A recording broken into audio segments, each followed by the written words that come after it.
Welcome back.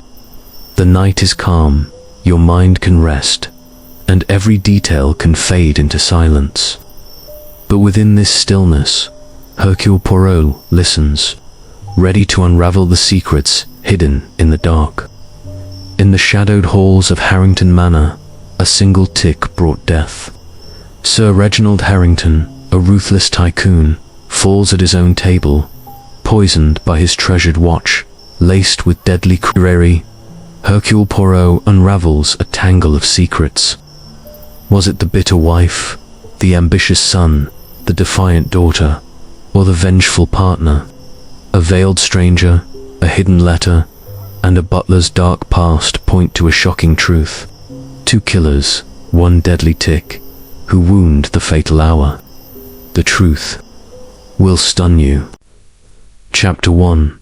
The gathering storm, the mist, clung to the hills of Devonshire like a shroud, draping Harrington Manor in a veil of secrecy that seemed to whisper of hidden truths. The manor itself, a sprawling edifice of weathered stone and ivy, stood, resolute against the autumn chill, its tall windows glowing with the amber warmth of candlelight and chandeliers. Within its walls, Sir Reginald Harrington, a man whose very presence commanded obedience, presided over his dining room with the air of a monarch.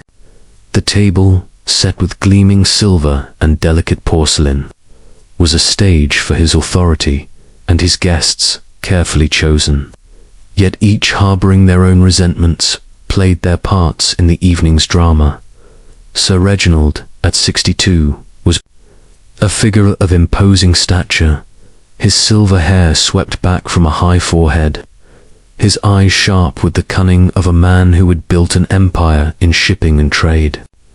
His tailored dinner jacket, adorned with a single ruby pin, spoke of wealth, but it was the gold pocket watch, dangling from a chain at his waistcoat, that drew the eye.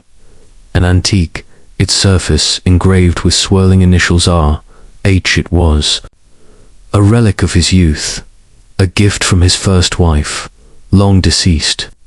He wound it nightly with a ritualistic precision, as if time itself bent to his will.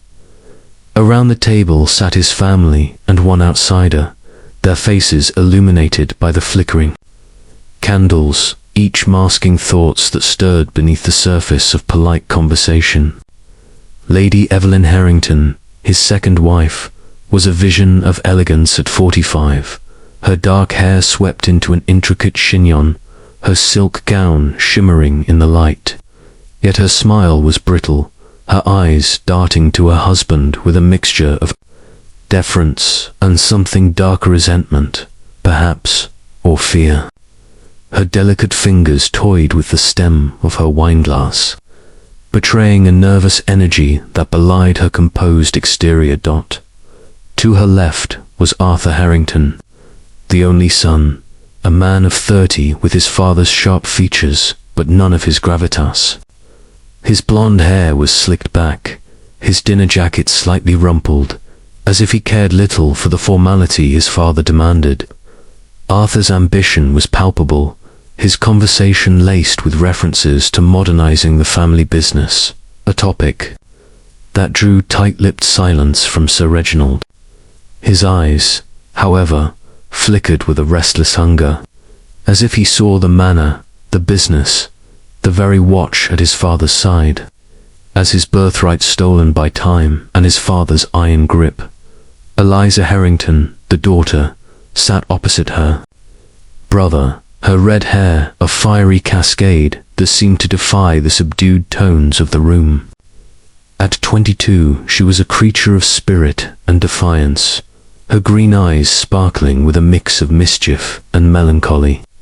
Her laughter, when it came, was bright but fleeting, as if she guarded a secret that weighed heavily upon her. She wore a simple emerald gown, a rebellion against her father's preference for ostentatious displays, and her fingers twisted a silver bracelet, a gift, perhaps, from someone her father disapproved of. The final guest, Victor Blackwood, was a man of contrasts. A business partner in Sir Reginald's shipping ventures, he was burly, with hands roughened by years of overseeing factories, yet his tailored suit and polished manners suggested a man who had clawed his way into high society. His dark eyes scanned the room, missing nothing, and his conversation was careful, measured, as if he knew the weight of every word. He spoke of trade routes and tariffs, but there was an undercurrent of tension, a suggestion that his partnership with Sir Reginald was not as harmonious as it appeared. The butler, Jenkins, moved silently around the table, his gaunt frame and impassive face a fixture of the manor. His black suit was immaculate, his movements precise, yet there was something in his eyes, a flicker of watchfulness, that suggested he saw more than he let on. He poured wine, served courses, and retreated to the shadows, a ghost in the machinery. Of the evening, the meal progressed with the usual pleasantries, talk of the weather, the harvest, the latest London gossip. Sir Reginald dominated, his voice a deep timbre that brooked no interruption. "The world moves too quickly these days," he declared, cutting into his pheasant. "Men lack discipline, lack order. Time, you see, is the only constant." He reached for his pocket watch, withdrawing it with a flourish, its gold casing catching the candlelight. "This watch," he said, holding it aloft, "has kept perfect time for 40 years. A reminder that precision governs all." Lady Evelyn's lips tightened, a faint flush rising to her cheeks. "Must you always speak of that watch, Reginald?" she murmured, her voice soft but edged. "It's rather ostentatious, don't you think?" Sir Reginald's eyes narrowed, but he smiled a cold, calculated smile. "My dear, it is a symbol of permanence, something you might appreciate more." The barb hung in the air, and Eliza shifted uncomfortably, her fork clattering against her plate. Arthur smirked, but Blackwood's gaze remained fixed on his host. Unreadable, the conversation turned to business, and the tension thickened. Blackwood raised a point about a recent investment, a fleet of steamships that had failed to deliver. Expected profits. "The market is shifting, Reginald," he said, his tone careful but firm.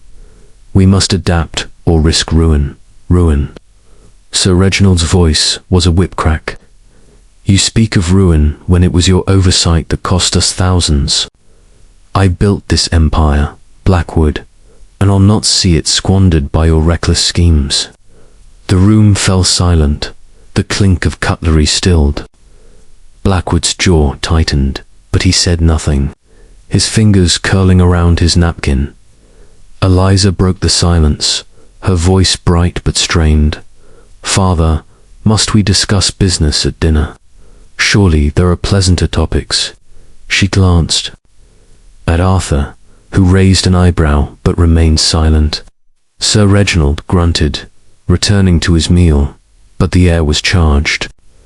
The harmony of the evening fractured as Jenkins served the soup courser. Rich consam scented with herb, sir. Reginald reached for his watch again, a habit as ingrained as breathing. He opened the case, his fingers deftly turning the winding stem, his lips curling in satisfaction at the faint tick of the mechanism. "Time waits for no man," he said, almost to himself, snapping the watch shut and returning it to his waistcoat. The soup was sipped, the conversation resumed, but there was a falseness to it now, a veneer of civility over a bubbling cauldron of resentments. Lady Evelyn spoke of a charity ball, her words clipped. Arthur mentioned a horse race, his tone defiant. Eliza laughed too loudly at a trivial remark, her eyes darting to the door as if longing to escape. Blackwood, meanwhile, watched Sir Reginald, with an intensity that bordered on predatory, his fingers tapping a silent rhythm on the tablecloth. It was then, as the clock on the mantel struck 8, that the evening unraveled. Sir Reginald, lifting his spoon, paused, his brow furrowing. He set the spoon down, his hand rising to his throat. A strangled gasp escaped him, his face contorting in sudden, violent agony. The watch slipped from his fingers, clattering onto the table, its chain tangling with the silverware. His body convulsed, his chair scraping against the polished floor. And with a final, guttural cry, he collapsed face first into his soup. The bowl tipping, its contents spilling across the pristine tablecloth. Chaos erupted. Lady Evelyn screamed, her hands flying to her face, her chair toppling as she stood. Arthur leaped to his feet, shouting for Jenkins, who appeared instantly, his calm shattered.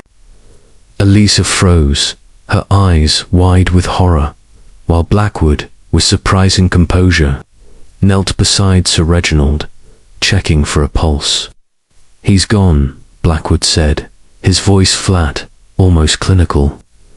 Jenkins, pale but efficient, sent a footman. For the village doctor, though it was clear no doctor could help now, the room became a tableau of shock and suspicion. Lady Evelyn sank back into her chair, her hands trembling, her veil of composure torn.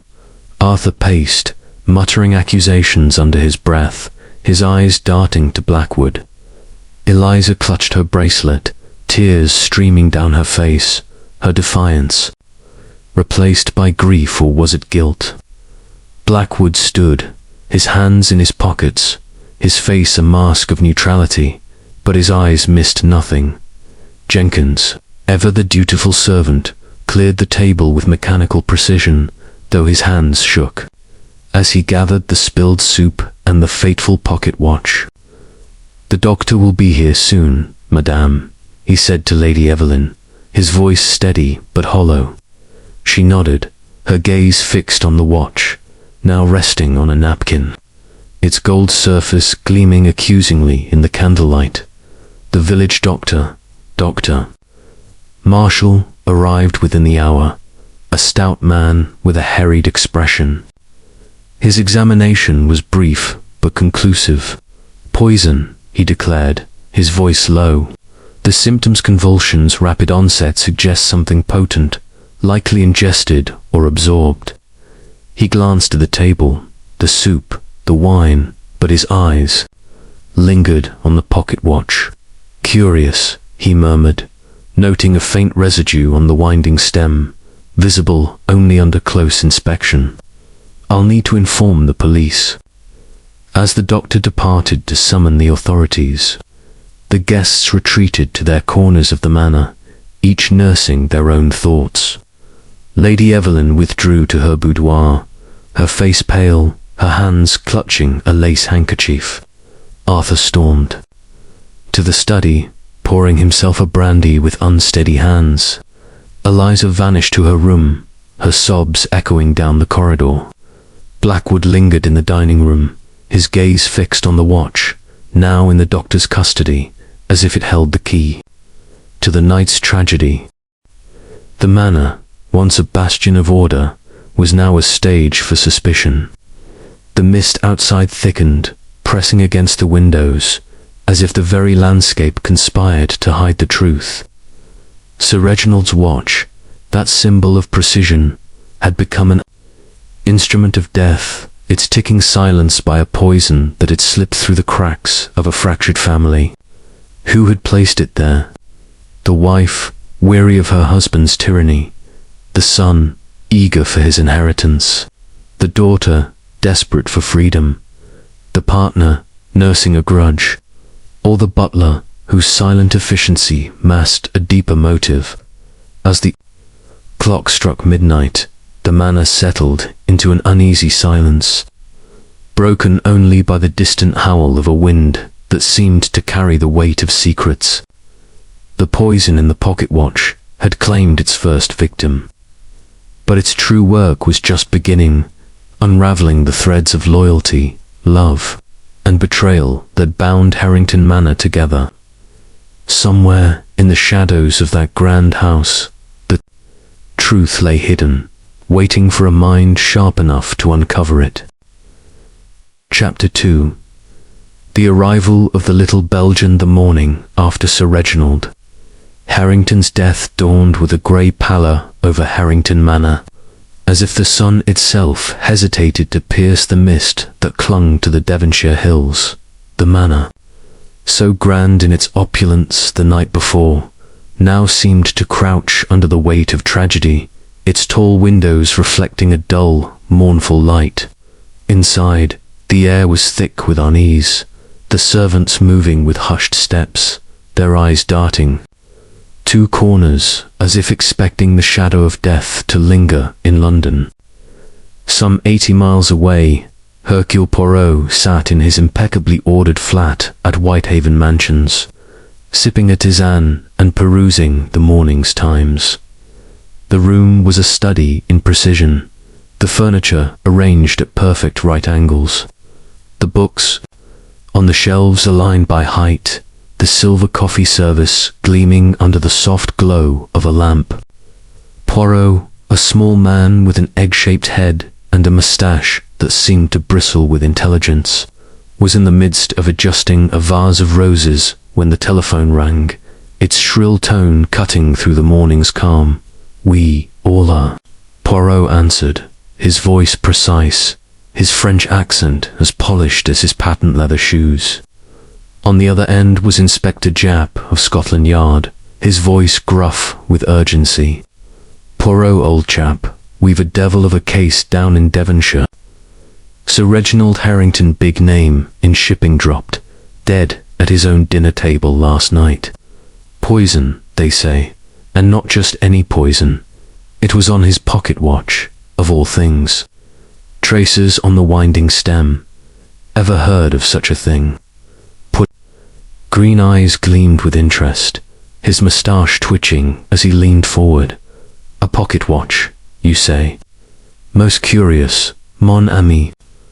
The method is audacious, almost theatrical. But the motiva, that is where the puzzle begins. Tell me, what do you know of the household?"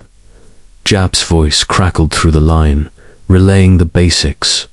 Sir Reginald, a domineering patriarch. His wife, Lady Evelyn, elegant but reserved. Their son, Arthur, ambitious and restless. Their daughter, Eliza, spirited and secretive. And a business partner, Victor Blackwood, who had quarrelled with the victim hours before his death. The butler, Jenkins, was mentioned in passing, a loyal servant with an impeccable record, or so it seemed. "The local police are out of their depth," Japp admitted. "I'm heading down myself, but I'd wager your little grey cells could make sense of this mess faster than any of us." Poirot set down his cup, his mind already turning over the pieces of the puzzle. "Very well, Inspector. I shall take the next train to Devonshire. A poison in a pocket watch, this is not merely a crime, but a statement. We must discover what it says." He rang off, adjusted his tie in the mirror, and donned his Homburg hat, his movements as deliberate as a chess master plotting his opening gambit. The journey to Devonshire was a blur of rolling countryside, the train's rhythm a counterpoint to Poirot's racing thoughts. A pocket watch, he mused, was not merely an object but a symbol of time, of control, of legacy. To poison such a thing required not only cunning but intimacy with the victim's habits. Sir Reginald, Japp had said, wound the watch nightly. A ritual as predictable as the tides. The killer, then, knew this habit, knew the man, knew the manner. The question was, who? By noon, Poirot arrived at the small station nearest Harrington Manor, where a police motorcar awaited, driven by a young constable who fidgeted under Poirot's piercing gaze. The drive to the manor wound through lanes flanked by gnarled oaks, their branches clawing at the sky. The manor itself loomed ahead, its stone facade both grand and forbidding, the mist curling round its turrets like a living thing. "Inspector." Japp stood at the entrance, his trench coat damp from the drizzle, his face a mixture of relief and exasperation as Poirot alighted. "Poirot, you're a sight for sore eyes," Japp said, shaking his hand. "The family's in a state, and the local doctors muttering about curare or some such exotic nonsense. Come, I'll show you the scene." They entered the dining room, where the air still carried the faint scent of last night's mealherbs, wine and something acrid, perhaps the residue of fear. The table had been cleared, but the chair where Sir Reginald had fallen remained askew, a silent witness to the tragedy. Japp gestured to a small evidence bag on a sideboard, containing the gold pocket watch, its chain coiled like a serpent. "There it is," he said. "The murder weapon, if you can believe it. Dr. Marshall found a sticky residue on the stem poison. He reckons absorbed through a cut on Harrington's finger when he wound it." Poirot donned a pair of gloves, his movements meticulous, and lifted the bag, holding the watch to the light. It was a beautiful piece, its gold casing engraved with the initials RH, the crystal face unblemished, the hands frozen at 8 o'clock, the hour of death. He turned the stem gently, noting its smooth action, but his eyes were drawn to the residue Japp mentioned, a faint sheen visible only under scrutiny. "Curare, you say?" Poirot murmured. "A poison from South America, paralyzing, swift. But to apply it to a watch stems est ingenu. The killer is bold, perhaps reckless, but also precise." He set the watch down, his gaze sweeping the room. The chandelier above gleamed with crystal prisms, casting fractured light across the walls. The portraits of Harrington ancestors stared down, their eyes stern as if judging the living. Poirot noted the placement of the chairs, the distance from the table to the door, the position of the sideboard where Jenkins had stood. "The dining room," he said, "is a stage, and the actors were all present. Tell me, Inspector, who was where when Sir Reginald met his fate?" Japp consulted his notebook, his brow furrowed. Sir Reginald at the head, of course. Lady Evelyn to his right, Arthur to his left, Eliza opposite, and Blackwood next to her. Jenkins was serving, moving between the table and the sideboard. The footman, Thomas, was in and out with dishes. No one left the room until after the collapse, according to the statements. Poirot nodded, his moustache twitching. And yet, the poison was not in the food or wine, but the watch. This suggests a personal touch, a knowledge of Sir Reginald's habits. We must speak with the family. But first, let us see the man himself. They proceeded to the drawing room, where the family had gathered, their faces a study in grief, suspicion, and restraint. Lady Evelyn sat by the fire, her black mourning dress stark against her pale skin, her hands folded tightly in her lap. Arthur paced near the window, his cigarette smoke curling upward, his eyes restless. Eliza sat on a sofa, her red hair loose, her fingers twisting her silver bracelet as if it were a talisman. Victor Blackwood stood apart, leaning against a bookcase, his burly frame at odds with the delicate room. Jenkins hovered near the door, his expression unreadable, though Poirot noted a faint tension in his posture. "Madame, et messieurs." Poirot began, his voice soft but commanding. "I am Hercule Poirot, and I am here to uncover the truth of Sir Reginald's death. It is a tragedy most foul, and I require your cooperation. The poison, it was not in the soup or the wine, but in the pocket-watcher method, most singular. I ask you to reflect. Who among you knew of this watch, its habits, its significance?" Lady Evelyn's eyes flickered, but she spoke first, her voice low. The watch was my husband's pride. He wound it every evening, without fail, at 8 o'clock. It was a relic of his first marriage, a fact he never let me forget. Her tone carried a hint of bitterness, quickly masked by a sigh. I knew of it, of course, but I had no reason to tamper with it. Arthur snorted, flicking ash into a tray. That watch was father's obsession. He'd check it a dozen times a day, as if the world ran by its ticks. I never touched it too, fussy for my taste. His casual dismissal rang hollow, and Poirot noted the way his eyes avoided the evidence bag on the sideboard. Eliza's voice was softer, tinged with sorrow. Father loved that watch. I once hid a note inside it, as a girl, to tease him. He was furious. She blushed, her fingers tightening on her bracelet. But poison, I wouldn't know where to begin. Blackwood cleared his throat, his deep voice cutting through the room. I saw the watch often enough. Reginald was always showing it off.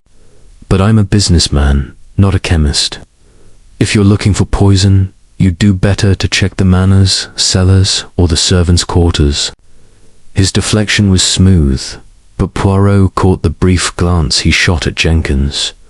The butler, when addressed, bowed slightly. I polished the watch daily, sir, as part of my duties. It was in my care that morning, but I noticed nothing amiss. His voice was steady, but Poirot's eyes lingered on his hands, which clasped and unclasped behind his back.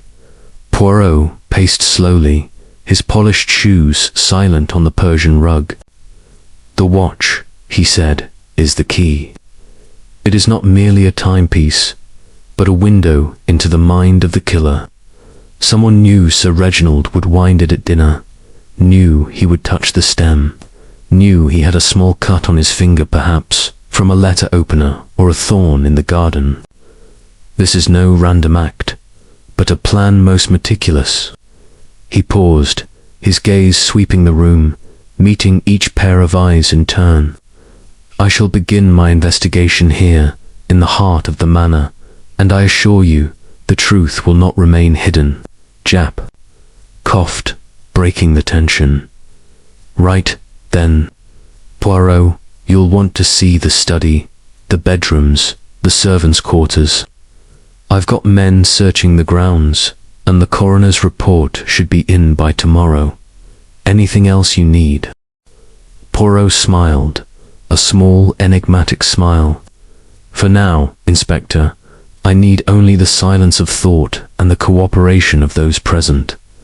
The little grey cells, they are already at work. He bowed slightly, his eyes never leaving the faces before him, each a potential mask for a murderer, as the family dispersed Lady Evelyn to her boudoir, Arthur to the study, Eliza to the garden, Blackwood to the library, and Jenkins to his duties. Poirot lingered in the dining room, his fingers brushing the edge of the sideboard. The watch, now in police custody, seemed to tick in his mind, its rhythm a challenge to his intellect. A poison in a pocket watch. He murmured to himself, it is not only a crime, but a riddle. And Hercule Poirot, he does not fail to solve riddles. Outside, the mist thickened, wrapping Harrington Manor in its embrace, as if guarding its secrets from the world. But Poirot, with his meticulous mind and unerring instinct, knew that no mist could hide the truth from him for long. Chapter 3. The widow's veil. The morning mist had not yet lifted from Harrington Manor, casting a spectral gloom over its stone walls as Hercule Poirot stood in the grand hall, his eyes tracing the intricate cornices above. The air was heavy with the scent of polished wood and wax, but beneath it lingered a subtler note, fear, perhaps, or the residue of secrets unspoken. The household moved with the strained decorum of those under scrutiny, their footsteps echoing softly as servants. carried out their tasks, and the family kept to their private corners. Poirot, immaculate in his pinstriped suit, adjusted his tie and prepared to begin his inquiries, his mind already sifting through the fragments of the previous night's tragedy. Inspector Japp had departed to confer with the local coroner, leaving Poirot to navigate the manor's labyrinth of motives alone. He requested a private audience with Lady Evelyn Harrington, and Jenkins, the butler, led him to the drawing room with a deference that bordered on mechanical. The room was a study in elegance. Velvet drapes framed tall windows, a fire crackled in the marble hearth, and portraits of stern-faced ancestors gazed down with silent judgment. Lady Evelyn sat in her backed chair, her black mourning dress, a stark contrast to her pale complexion, her hands folded tightly over a lace handkerchief.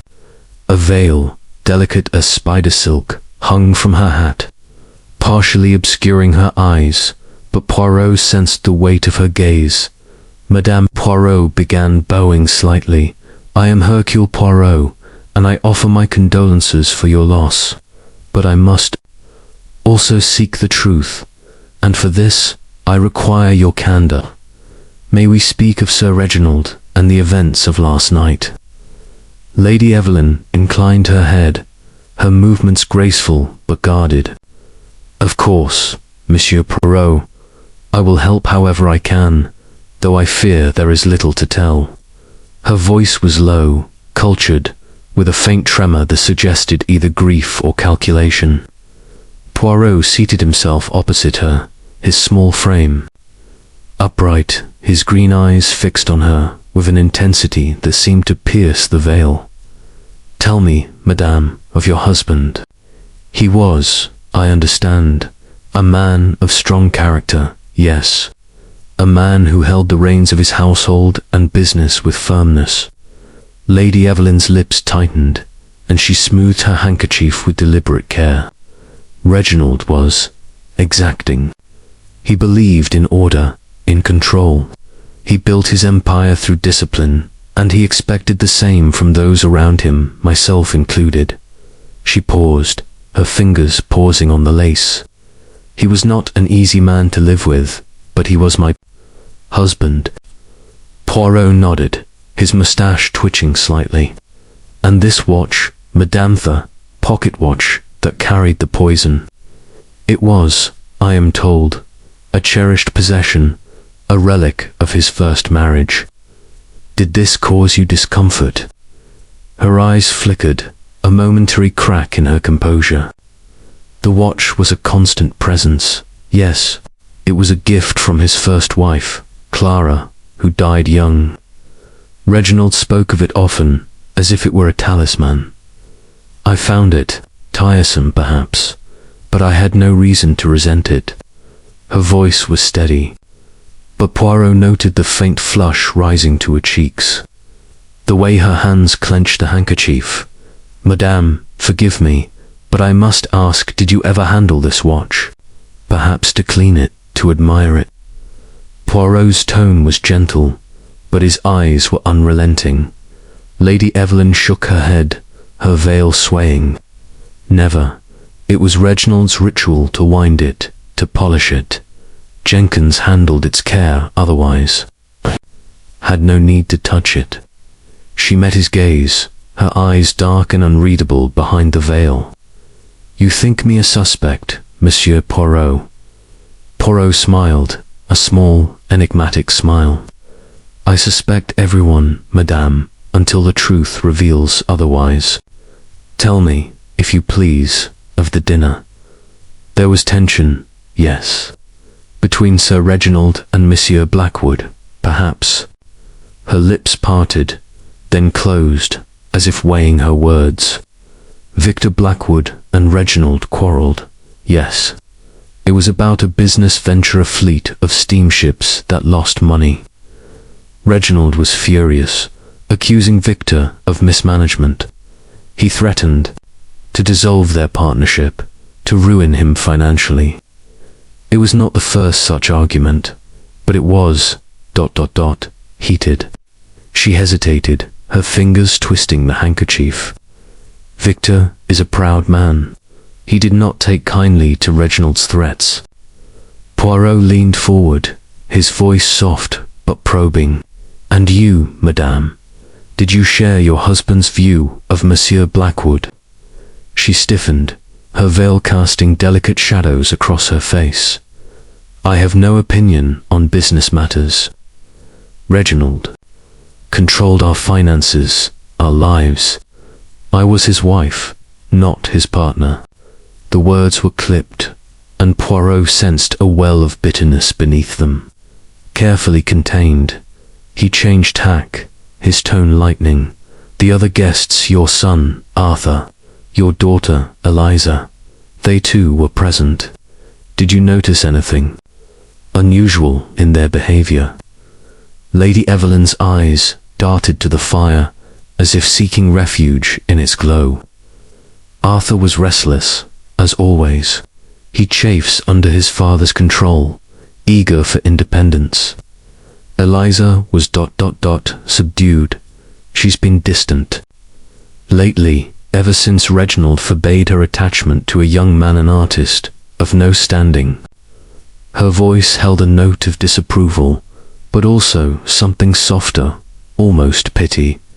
They are young, Monsieur Poirot. They have their dreams, their frustrations. But murder, I cannot believe it of them. Poirot nodded, filing away her words. And Jenkins, the butler. He is loyal, yes.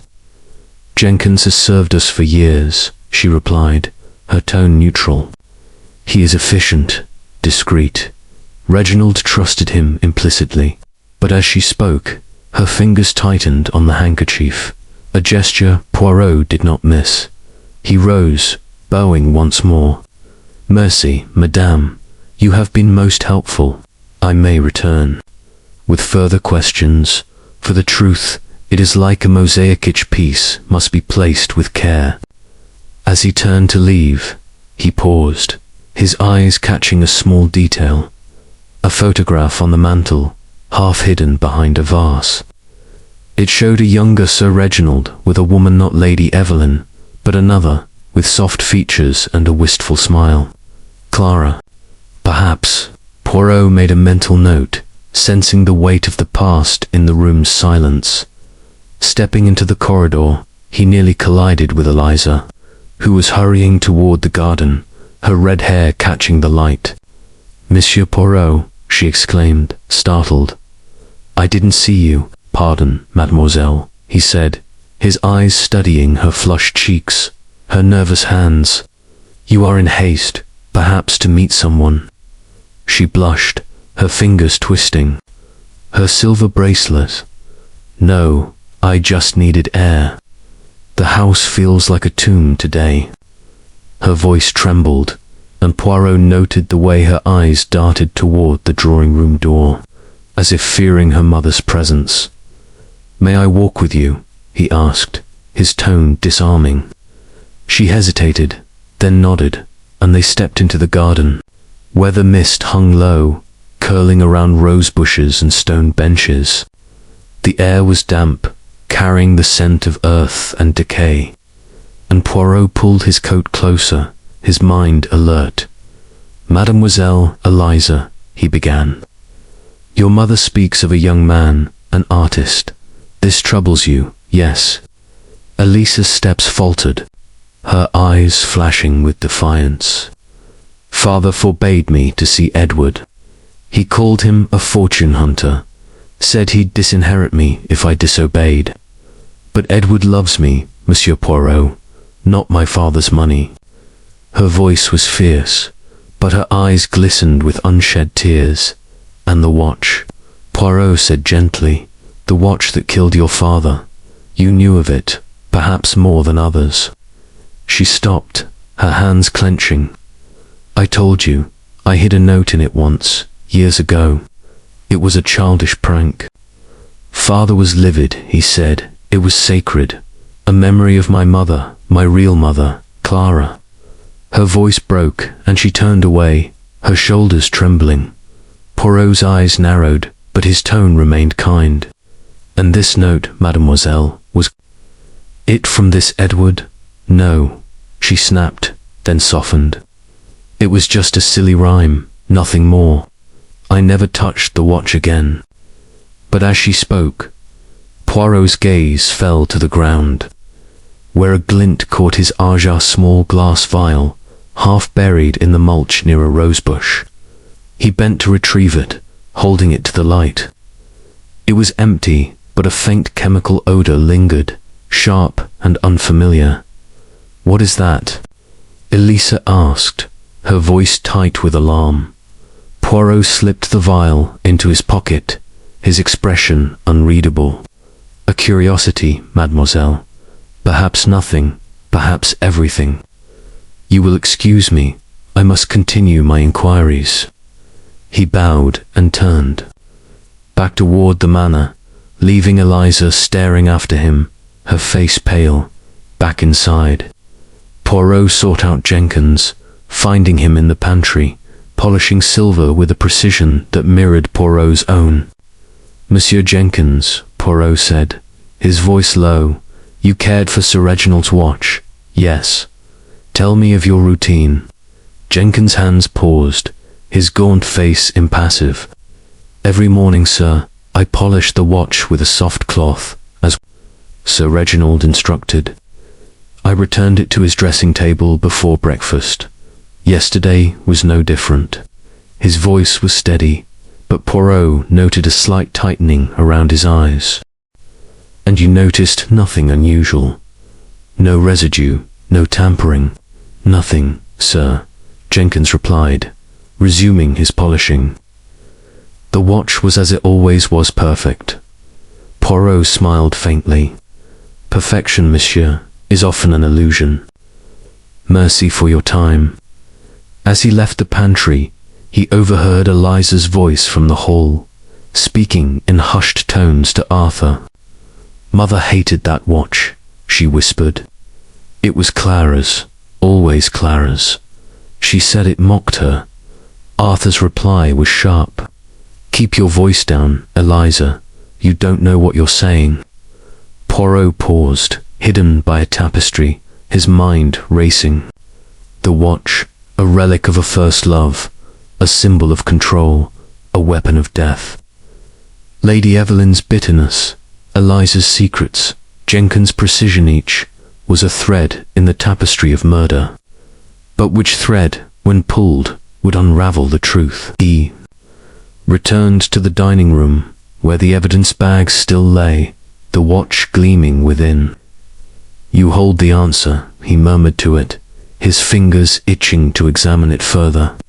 But for now, he would wait, letting the little grey cells weave their magic, knowing that the widow's veil hid more than grief, and the manor's walls whispered of motives yet to be uncovered. Chapter 4. The Sun's Ambition. The afternoon light filtered weakly through the heavy drapes of Harrington Manor, casting long shadows across the polished floors as Hercule Poirot made his way to the study. The air was thick with the scent of old leather and cigar smoke, a testament to Sir Reginald's domineering presence, which seemed to linger even in death. The manor, though grand, felt stifled, as if its very walls held their breath, waiting for the truth to break free. Poirot, his small frame immaculate in a neatly pressed suit, his moustache perfectly symmetrical, moved with the quiet confidence of a man who knew the answers lay not in the grandeur of the setting, but in the subtleties of human nature. He had requested a meeting with Arthur Harrington, the late Sir Reginald's only son, whose restless demeanour at the previous day's gathering had not escaped Poirot's keen observation. The study door creaked open, revealing Arthur pacing before a mahogany desk cluttered with papers and ledgers. His blonde hair was dishevelled, his tie loosened, and a cigarette dangled from his lips, its smoke curling upward like a question mark. He turned at Poirot's entrance, his blue eyes narrowing with a mixture of irritation and curiosity. Monsieur Poirot, Arthur said, exhaling a plume of smoke. I suppose you're here to grill me like the others. Well, get on with it. I've got business to attend to, even if Father's no longer here to block my every move. His tone was brusque, but Poirot detected a tremor beneath it. A crack in the young man's bravado. Bon, Poirot replied, seating himself in a leather armchair, his hands folded neatly over his lap. I am Hercule Poirot, and my purpose is to uncover the truth of your father's death. You will permit me, monsieur, to ask questions that may seem impertinent, but they are necessary. Let us begin with your father. He was, I understand, a man of tradition, resistant to change. Arthur snorted, flicking ash into a crystal ashtray. That's putting it mildly. Father was a fossil, stuck in the last century. He ran the business like a dictator. Every decision, every contract, had to go through him. I've been pushing for modernization steamships, new routes, investments in steel, but he'd hear none of it. Called me reckless, said I'd ruin the family name. He paused, his jaw tightening. He was wrong, but he held the purse strings, so what could I do? Poirot's green eyes gleamed, his mustache twitching slightly. And this caused friction. Yes, between a father who valued control and a son who sought freedom. Arthur's gaze flickered, and he stubbed out his cigarette with more force than necessary. Friction. That's one way to put it. We argued, sure. What son doesn't clash with his father? But I didn't kill him, if that's what you're getting at. His voice was defiant, but his hands betrayed him, clenching and unclenching at his sides. Poirot leaned forward, his tone soft but piercing. The pocket watch, Monsieur Arthur. It was your father's pride, a ritual he performed nightly. You knew of this habit, yes. Did you ever handle the watch, perhaps to examine it, to understand its significance to him? Arthur's eyes darted to the desk, where a small photograph of Sir Reginald stood, the watch prominently displayed at his waistcoat. That old thing, father was obsessed with it. Wound it every night at 8, like clockwork, pardon the pun. Said it was a gift from my mother, Clara, before she died. I never touched it. Too fussy for me. Besides, Jenkins was always polishing it, fussing over it like it was the crown jewels. His casual dismissal was too quick, and Poirot noted the way his fingers tapped nervously on the desk. And yet, Poirot said, his voice deceptively mild, the watch carried poison curare, to be precise, applied to the winding stem. A poison not easily obtained. You are a man of business, monsieur. You have contacts, perhaps access to such substances. Arthur's face flushed, and he leaned forward, his voice rising. Now see here, Poirot, I'm no chemist. I deal in contracts, not concoctions.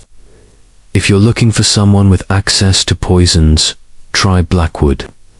His factories use all sorts of chemicals, dyes, solvents, God knows what else. He and father were at each other's throats over that failed steamship. Deal. If anyone had a reason to slip something onto that watch, it's him. His words were sharp, but Poirot detected a note of desperation, as if he were eager to shift suspicion elsewhere. Poirot nodded, his expression unreadable. Monsieur Blackwood, yes. I shall speak with him. But tell me, Monsieur Arthur, where? Were you during the dinner, when your father wound the watch and met his end? Arthur leaned back, lighting another cigarette, his movements deliberate. In the library, reading. I joined the family just before the soup was served. Asked Jenkinsy. Saw me come in. I was there the whole time. Saw father collapse like the rest of them. His voice was steady, but his eyes avoided Poirot's. and the detective noted the slight tremor in his hand as he lit the match. "Mercy, Monsieur Poirot," said, rising. "You have been most forthcoming. But the truth, it is like a shifts with the light. I may return with further questions." He bowed slightly and turned to leave, pausing at the door to glance back. Arthur was already pouring himself a brandy, his back to the room, but Poirot caught his reflection in a mirror face taut with tension, not grief. Stepping into the corridor, Poirot's mind was a whirl of observations. Arthur's ambition was clear, his frustration with his father's control palpable. The young man stood to inherit a fortune, a motive as old as time. But his deflection toward Blackwood was too eager to practice. And the library alibi, could it be verified?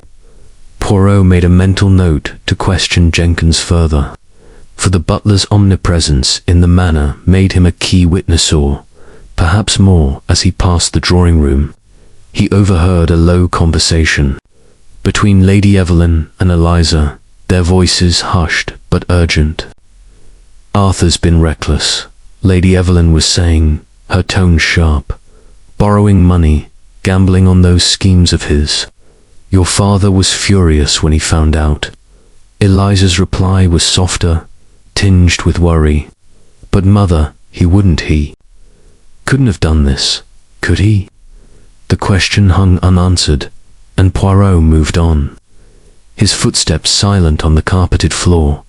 He sought out the library, a vast room lined with leather-bound volumes and heavy oak shelves. The air was cool, the windows admitting only slivers of light through half-drawn curtains. Poirot examined the space where Arthur claimed to have been, noting a comfortable armchair by the fire. A book left open on a table, Thackeray's Vanity Fair, its pages unmarked, as if untouched. Curious, Poirot thought. A man reading for an alibi would surely leave some trace, a creased page, a bookmark. He filed this away, his mind turning to the watch itself. Returning to the dining room, where Inspector Japp had left the evidence bag under the watchful eye of a constable, Poirot requested to see the watch again. The constable, a young man with a nervous demeanor, handed it over with gloved hands. Poirot held it to the light, his eyes tracing the engraved initials, the smooth curve of the winding stem. The residue, faint but unmistakable, clung to the stem, a silent accusation. "Curare," he murmured, "a poison of the jungle, yet here it is in a Devonshire manor. How does such a thing come to be?" He replaced the watch, his thoughts racing.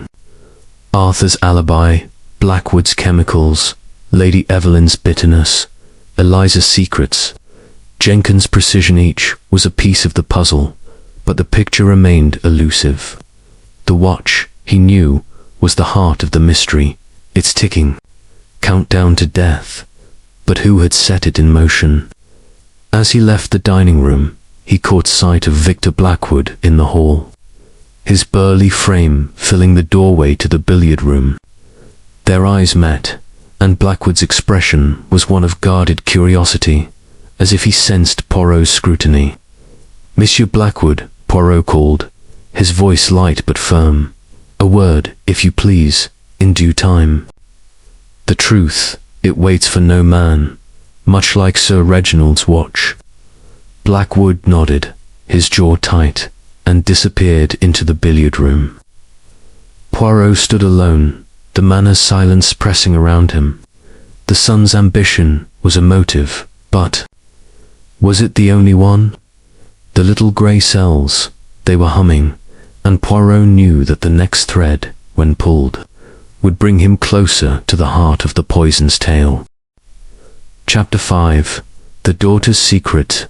The gardens of Harrington Manor stretched out in a tapestry of autumn hues, their rose bushes and manicured hedges shrouded in a fine mist that seemed to cloak the estate in whispers of secrecy. Hercule Poirot, his polished shoes sinking slightly into the damp gravel path, ventured into this verdant sanctuary to seek out Eliza Harrington, the fiery-haired daughter whose emotional outburst in the wake of her father's death had piqued his curiosity.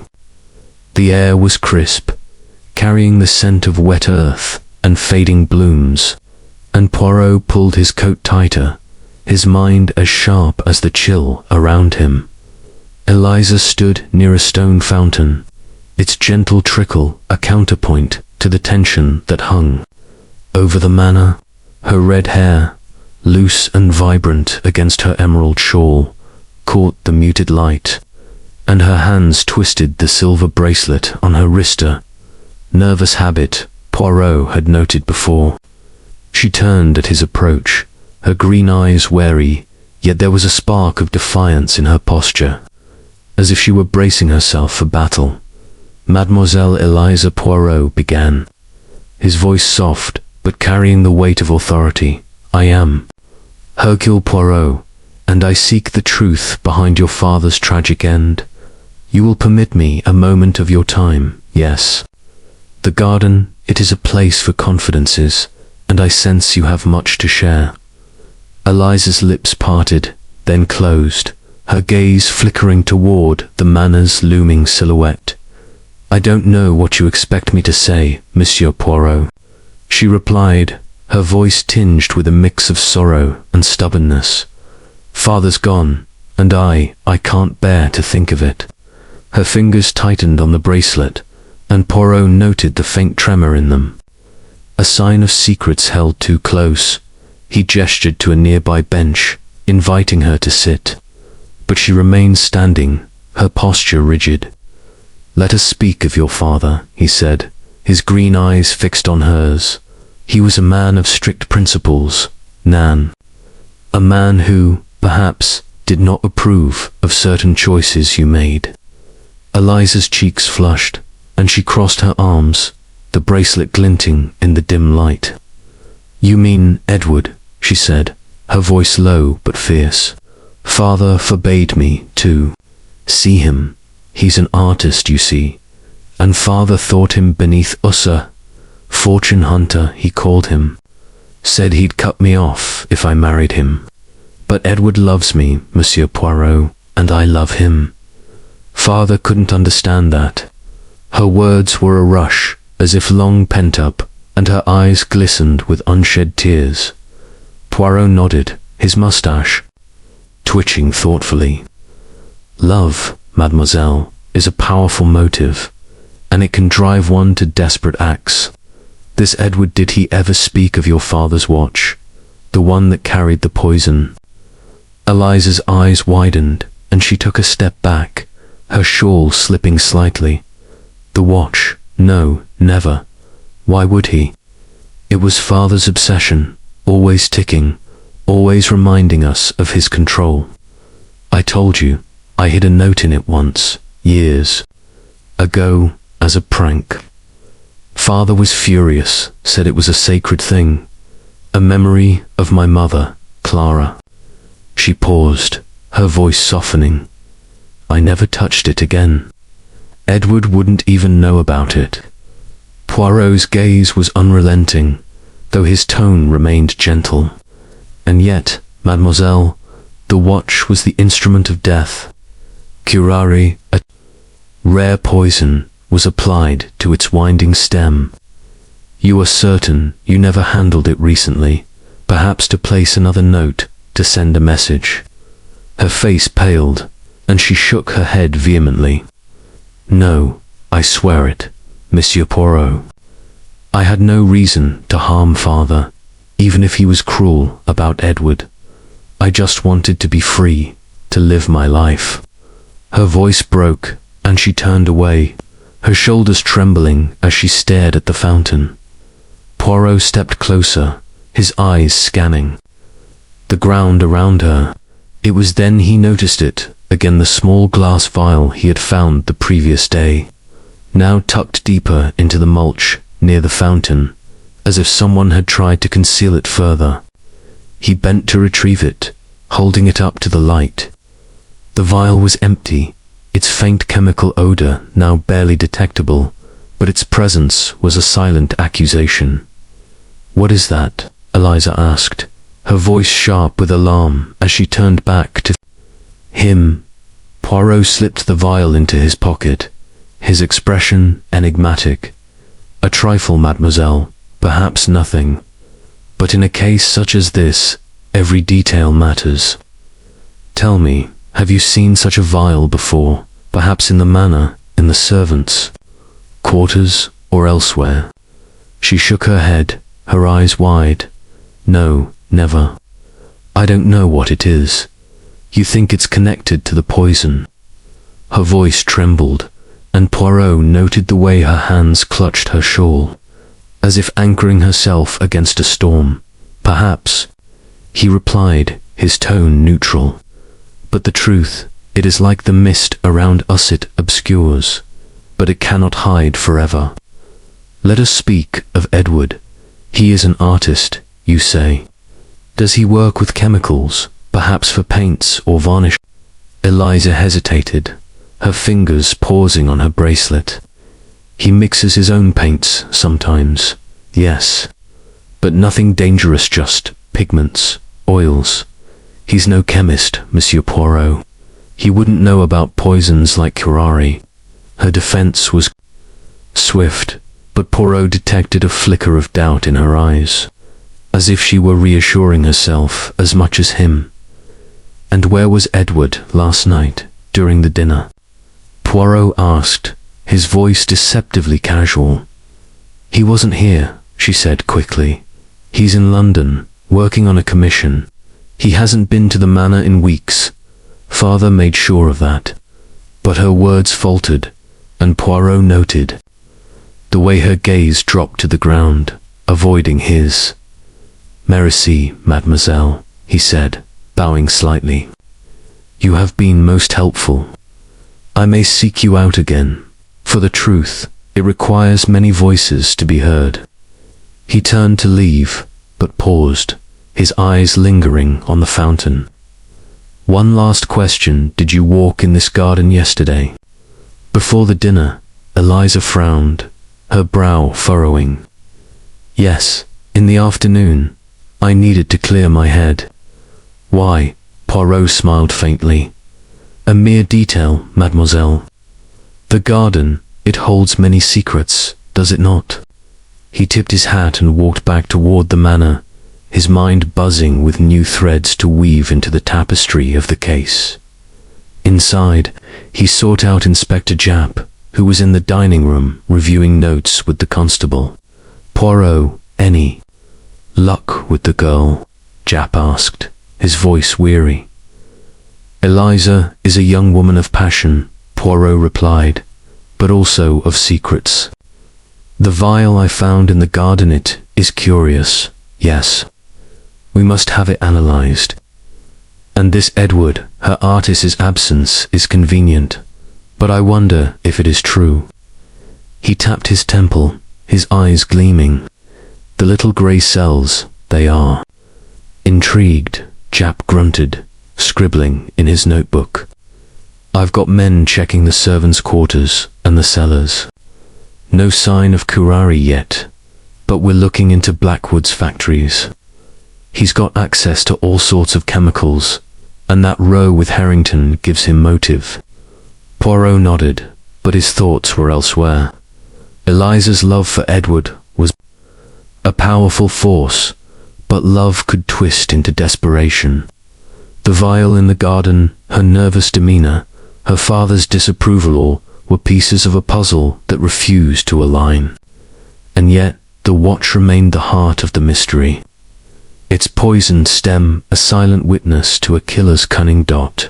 As he passed the library, he caught sight of Arthur through the open door, hunched over a ledger, his face taut with concentration. Their eyes met briefly, and Arthur's expression hardened, as if he sensed Poirot's scrutiny.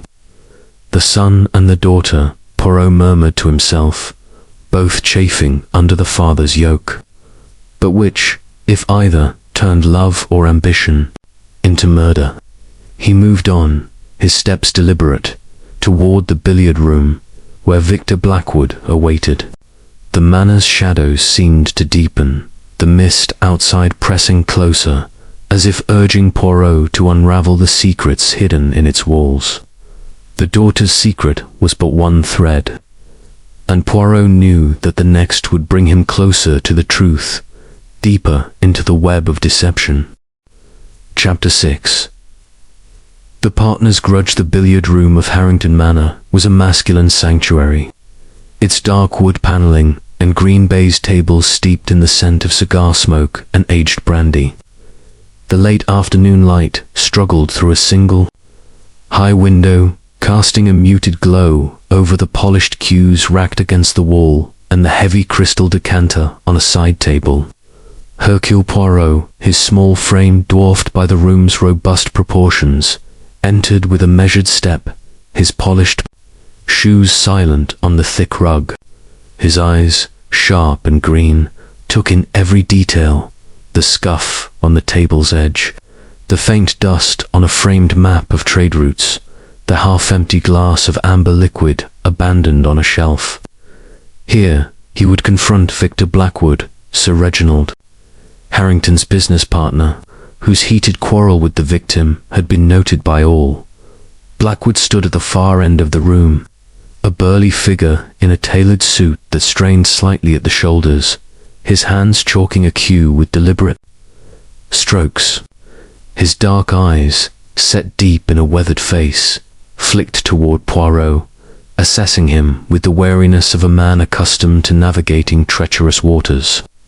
"Monsieur Poirot," he said, his voice a low rumble, "I expected you'd come sniffing around sooner or later. What's it to be, then? Accusations? Questions about my accounts?" His tone was brusque, but there was a guarded edge to it, as if he were bracing for a blow.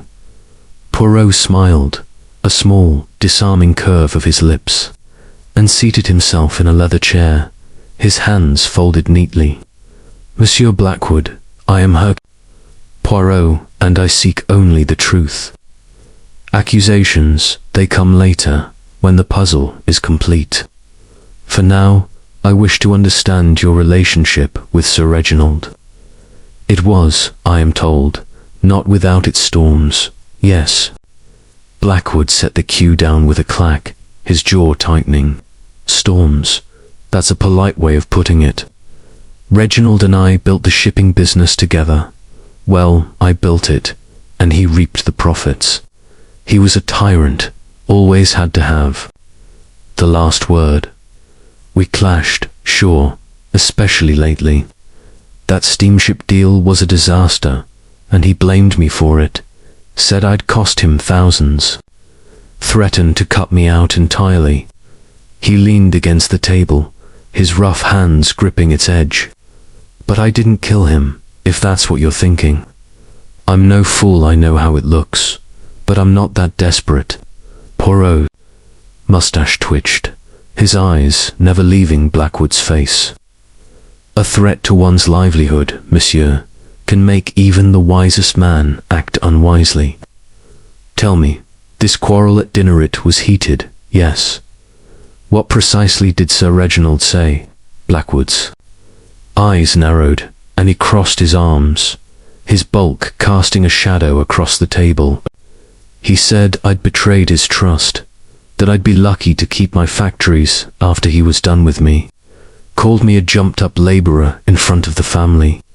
I told him he'd regret it, but I meant in business, not well, not this." He gestured, vaguely, as if to dismiss the idea of murder.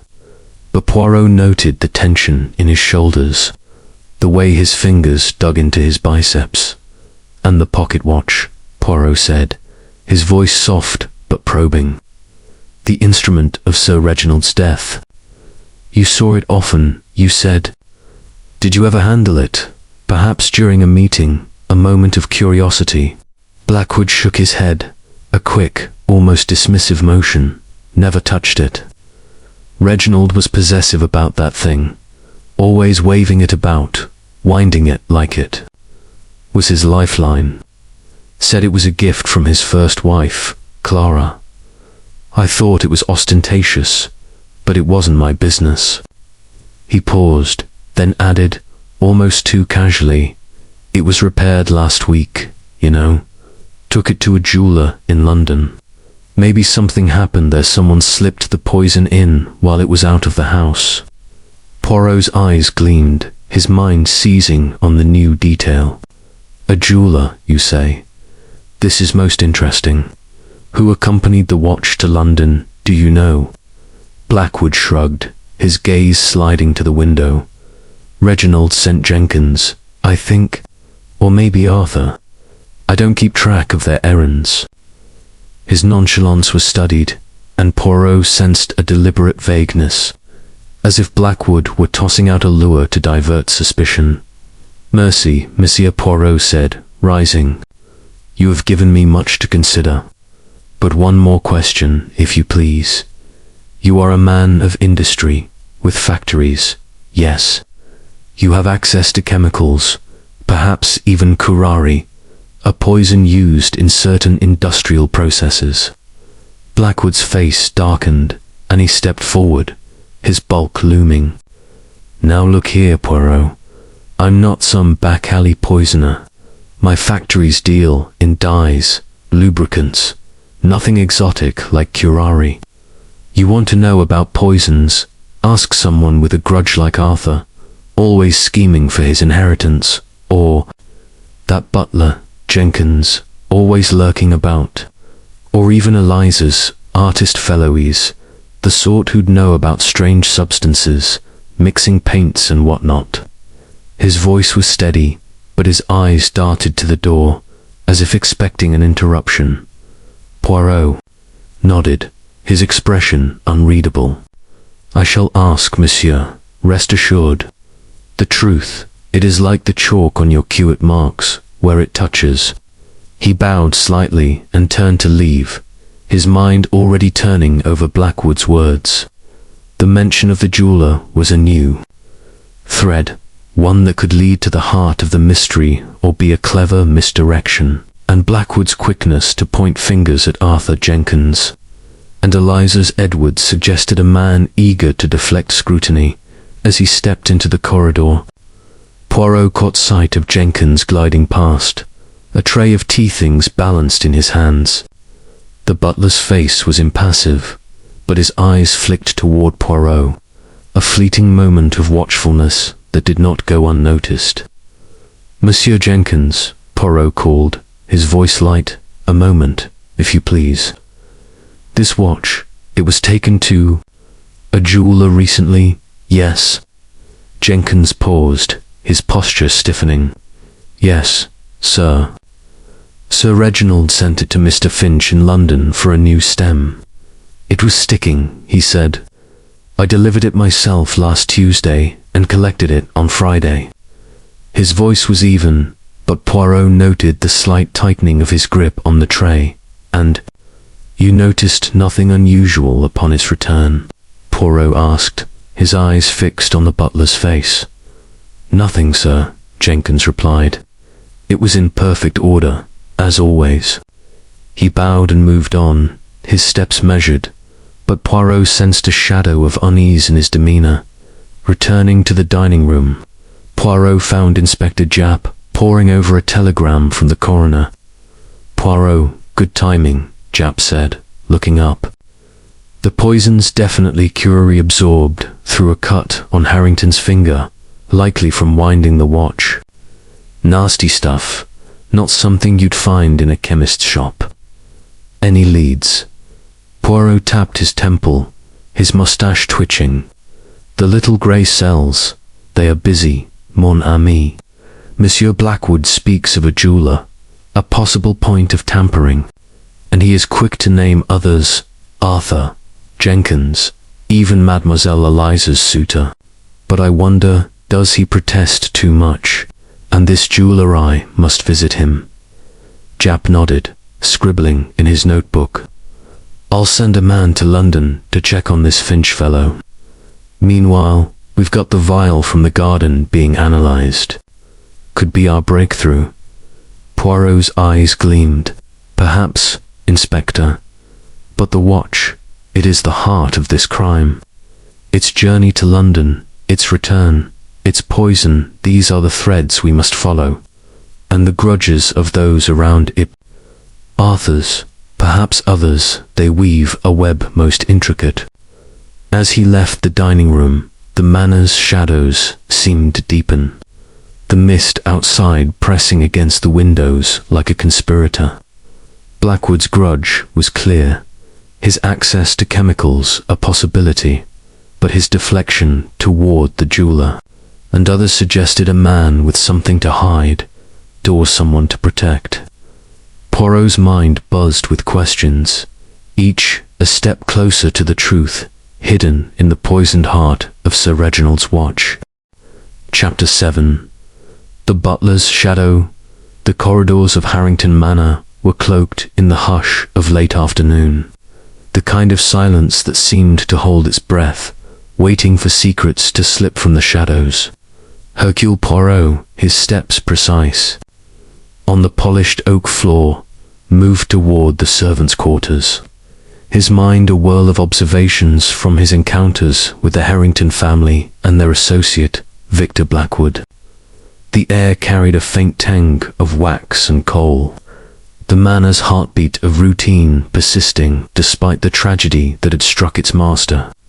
Poirot's green eyes, sharp as ever, missed nothing, not the faint scuff on a baseboard, nor the nervous glance of a passing maid. His destination was Jenkins, the butler, whose silent efficiency and omnipresence in the household made him a figure of interest, a shadow that stretched longer than it appeared. The servants' quarters, tucked behind a discreet door off the main hall, were a stark contrast to the manor's opulent public rooms. The walls were plain, the furniture functional, yet everything was immaculate, a testament to Jenkins' exacting standards. Poirot found the butler in a small pantry adjacent to his room, arranging a tray of crystal decanters with a precision that mirrored Poirot's own fastidious nature. Jenkins, gaunt and pale in his black suit, looked up as Poirot entered, his expression as unreadable as a blank page, though his grey eyes held a flicker of wariness. "Monsieur Jenkins," Poirot began, his voice soft but carrying the weight of inquiry. "I am Hercule Poirot, and I seek to understand the events that led to Sir Reginald's death. You, as the butler, are the eyes and ears of this household. Yes, your role places you at the heart of its rhythms, its secrets." Jenkins set down a decanter with deliberate care, his hands steady but his posture stiff. "I do my duty, sir," he replied, his voice low and measured. "I serve the family, keep the manor in order. I see much, but I speak little unless asked." His tone was deferential, yet Poirot detected a guarded edge, as if the butler were choosing each word with the care of a jeweler setting a stone.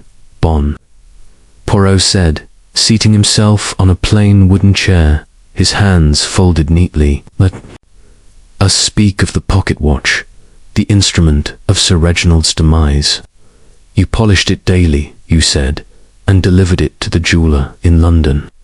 Tell me, what was your routine with this watch, and did you notice anything unusual in the days before the tragedy?"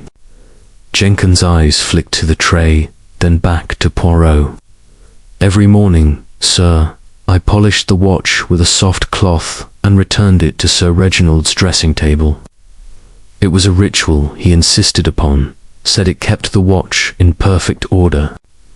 Last week, I took it to Mr. Finch in London for a new stem, as Sir Reginald complained it was sticking. I collected it on Friday, and it seemed as it always was, clean, precise, no different." His voice was steady, but Poirot noted the slightest pause before "no different," a hesitation that spoke louder than words. "And this residue on the stem?" Poirot pressed, his tone gentle but unyielding. The poison, curare noticed. Nothing when you polished it that morning. Jenkins shook his head, his gaunt face impassive. Nothing, sir. The watch was spotless, as always. I used only a cloth, no chemicals. If there was poison, it was not there when I handled it. His hands resumed their work, arranging a glass with meticulous care, but Poirot saw the faint tightening of his jaw, a sign of tension beneath the surface. Poirot leaned forward, his eyes fixed on the butler's face.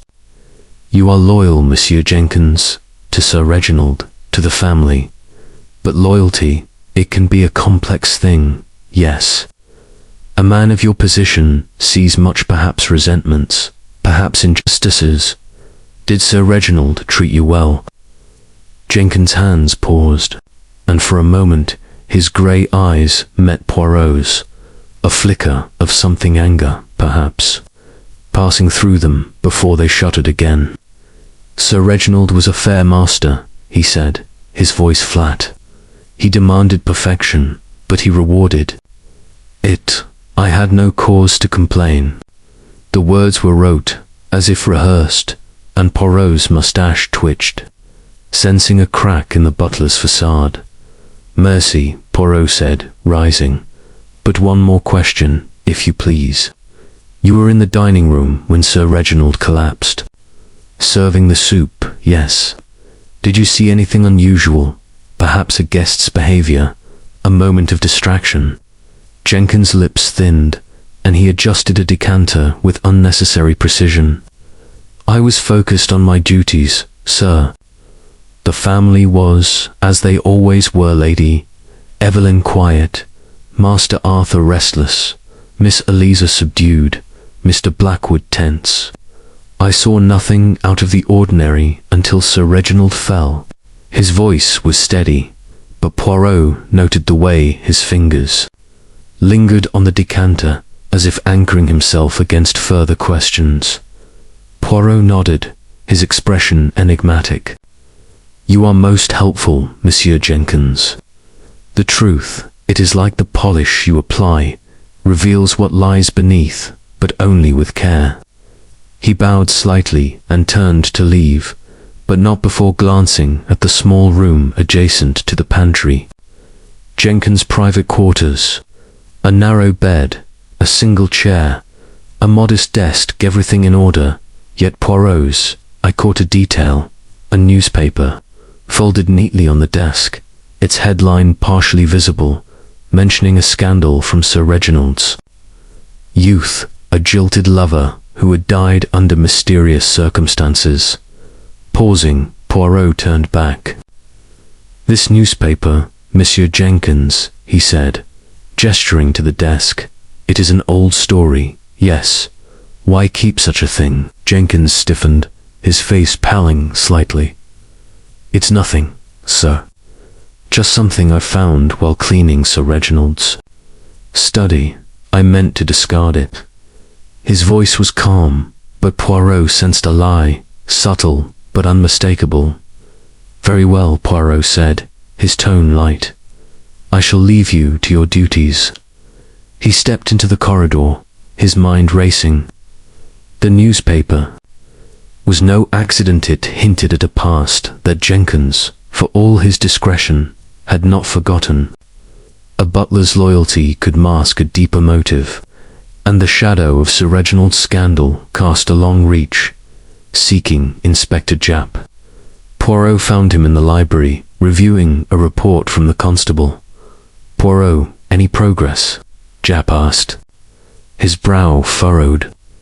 The coroners confirmed the curare definitely on the watch stem, absorbed through a cut. We're still waiting on the vial from the garden. Poirot tapped his temple, his eyes gleaming. The butler, Jenkins, he is a man of precision, but also of secrets. This newspaper, it speaks of a scandal, a death from Sir Reginald's past, and his trip to the jeweller. It is a point we must explore. I must go to London, mon ami, to see this Mr. Finch. Japp nodded, jotting a note. I'll arrange it. Meanwhile, I've got men digging into Blackwood's factories. Those chemicals of his are suspicious. And Arthur's been asking about the will, which doesn't help his case. Poirot's moustache twitched. The will, yes. And the watch. They are the twin keys to this mystery. Jenkins, he sees all, but what does he hide? The shadow of the butler, it is long, and I suspect it conceals more than polish and duty. As he left the library, the manor's silence seemed to deepen, the mist outside curling against the windows like a conspirator. Jenkins' loyalty, Blackwood's grudge, Arthur's ambition. Eliza's secret search was a thread in the web of deceit, but the newspaper hinted at a deeper motive, one rooted in the past. Poirot's little grey cells hummed, sensing that the butler's shadow might hold the key to the poison's origin, or lead him deeper into the maze of Harrington Manor's secrets. Chapter 8. The Jeweller's Clutha. Rhythmic clatter of the train wheels on the tracks provided a soothing counterpoint to Hercule Poirot's racing thoughts as he journeyed from the misty hills of Devonshire to the bustling heart of London. The compartment was modestly appointed, with plush seats and a small table where Poirot had laid out his notebook, its pages filled with meticulous notes in his precise handwriting. Outside the window, the countryside blurred into a tapestry of greens and browns, giving way gradually to the smoky spires and crowded streets of the capital. Poirot, immaculate in his pinstriped suit and Homburg hat, twirled his moustache absent-mindedly, his green eyes distant as he pieced together the fragments of the puzzle that was Sir Reginald Harrington's murder, the poison in the pocket. Watch curare. Swift and deadly, applied to the winding stem, pointed to a killer of cunning and intimacy. The suspects swirled in his mind like leaves in a storm. Lady Evelyn's veiled bitterness, Arthur's burning ambition, Eliza's passionate secrets, Blackwood's simmering grudge, and Jenkins' shadowy loyalty. But the thread that pulled him to London was the watch's recent repair, mentioned by Blackwood with a casualness that Poirot found suspiciously contrived. Mr. Finch, the jeweller, held a piece of the mosaic, and Poirot intended to place it with care. Upon arriving at Paddington Station, Poirot hailed a taxicab, directing the driver to Bond Street, where Mr. Finch's shop nestled among the elegant boutiques and antique dealers. The street was alive with the hum of commerce. Well-dressed ladies browsing window displays, gentlemen in top hats hurrying to appointments, and the occasional street vendor calling out his wares. Poirot alighted before a discreet storefront, its sign reading Finch and Sons, fine jewelers and horologists in gilded letters. The window displayed an array of sparkling gems and intricate timepieces, each a testament to craftsmanship. Pushing open the door, a soft bell tinkled, announcing his arrival. The shop was a haven of quiet luxury, with glass cases gleaming under soft lighting, showcasing rings, necklaces, and watches of exquisite design. Behind the counter stood Mr. Finch, a slight man in his 50s, with wire-rimmed spectacles perched on a thin nose and a nervous habit of adjusting his cufflinks. His hair was thinning, combed carefully over a bald patch, and his eyes darted about like a bird sensing a predator. "Good afternoon, sir," Finch said, his voice high and quavering. "How may I assist you? A repair, perhaps, or a new acquisition?" Poirot removed his hat, placing it on the counter with deliberate care. "I am Hercule Poirot, monsieur, and I come not as a customer, but as an investigator. You recently repaired a pocket watch for Sir Reginald Harrington of Devonshire, a gold antique engraved with his initials. I wish to discuss this matter." Finch's face paled, his hands fluttering to his spectacles. "Sir Reginald, oh dear, I've heard the news. Dreadful, simply dreadful. Poison, they say. But surely you don't think, I mean the watch was here, for a simple repair." He adjusted his cufflinks, again, his nervousness palpable, like a man standing on thin ice.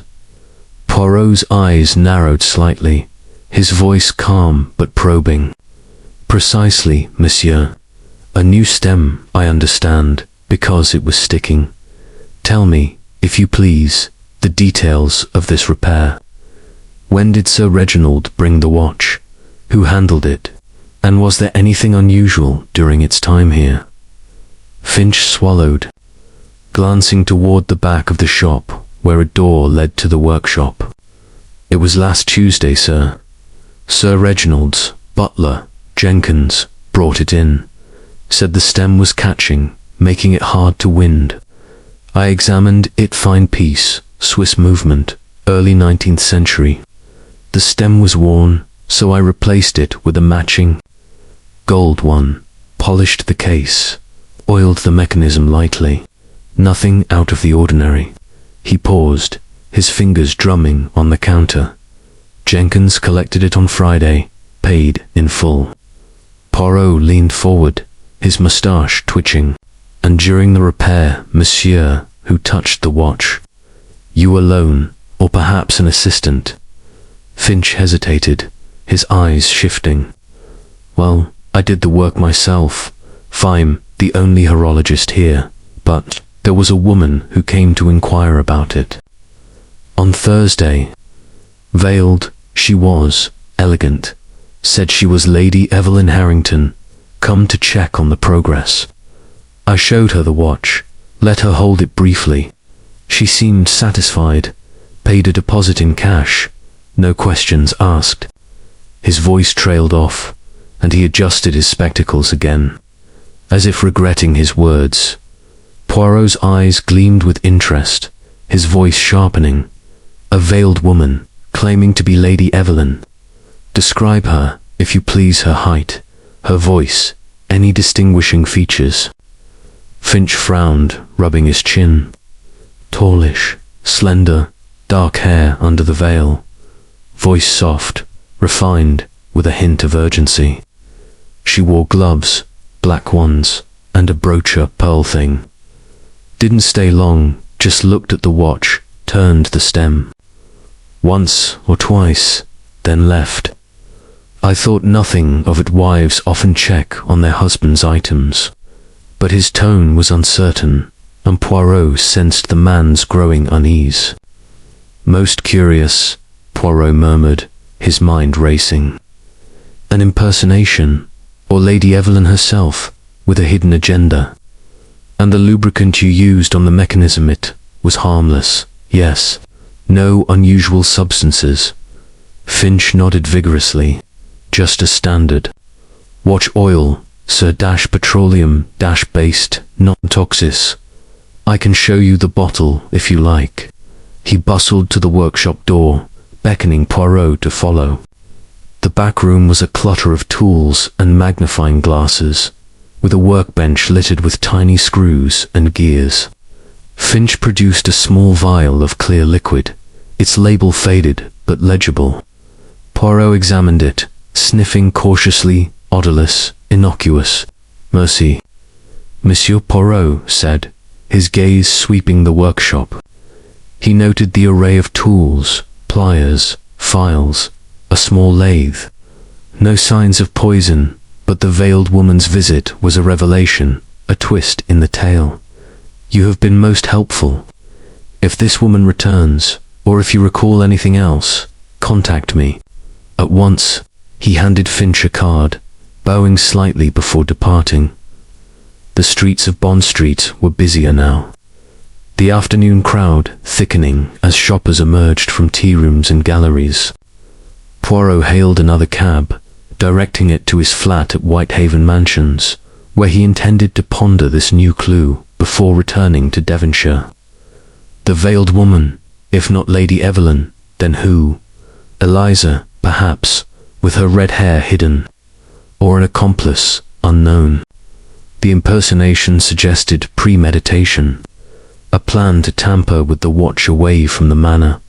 Arriving at his flat, Poirot was greeted by his valet, George, who took his hat and coat with customary efficiency. "A telegram for you, sir," George said, handing over an envelope. It was from Inspector Japp. Vial from garden, analyzed traces of curare. No fingerprints.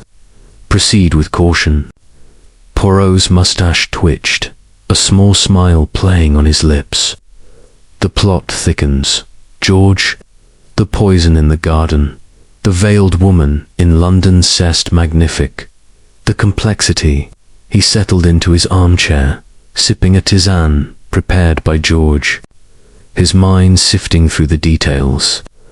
The watcher's journey, from manor to jeweller via Jenkins, inquired by the veiled woman, returned to Sir Reginald. The stem turned by her gloved hands, perhaps applying the poison then, absorbed later through the cut on his finger. But gloves, black gloves, Finch had said.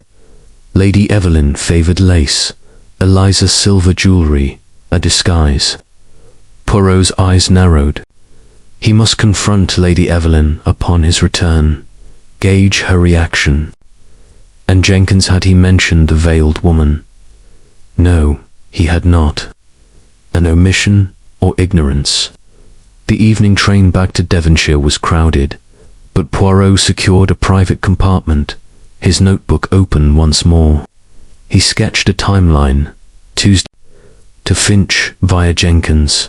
Thursday veiled woman visits. Friday Jenkins collects. Saturday dinner, death. The poison, curare. Exotic Blackwoods, travels to South America for business, came to mind. Had he supplied it? Or Jenkins' brother, the botanist in the colonies? As Poirot had uncovered in his discreet inquiries, alighting at the Devonshire station, Poirot was met by a police car, courtesy of Japp. The drive to Harrington Manor was silent, the mist rolling in from the hills like a shroud.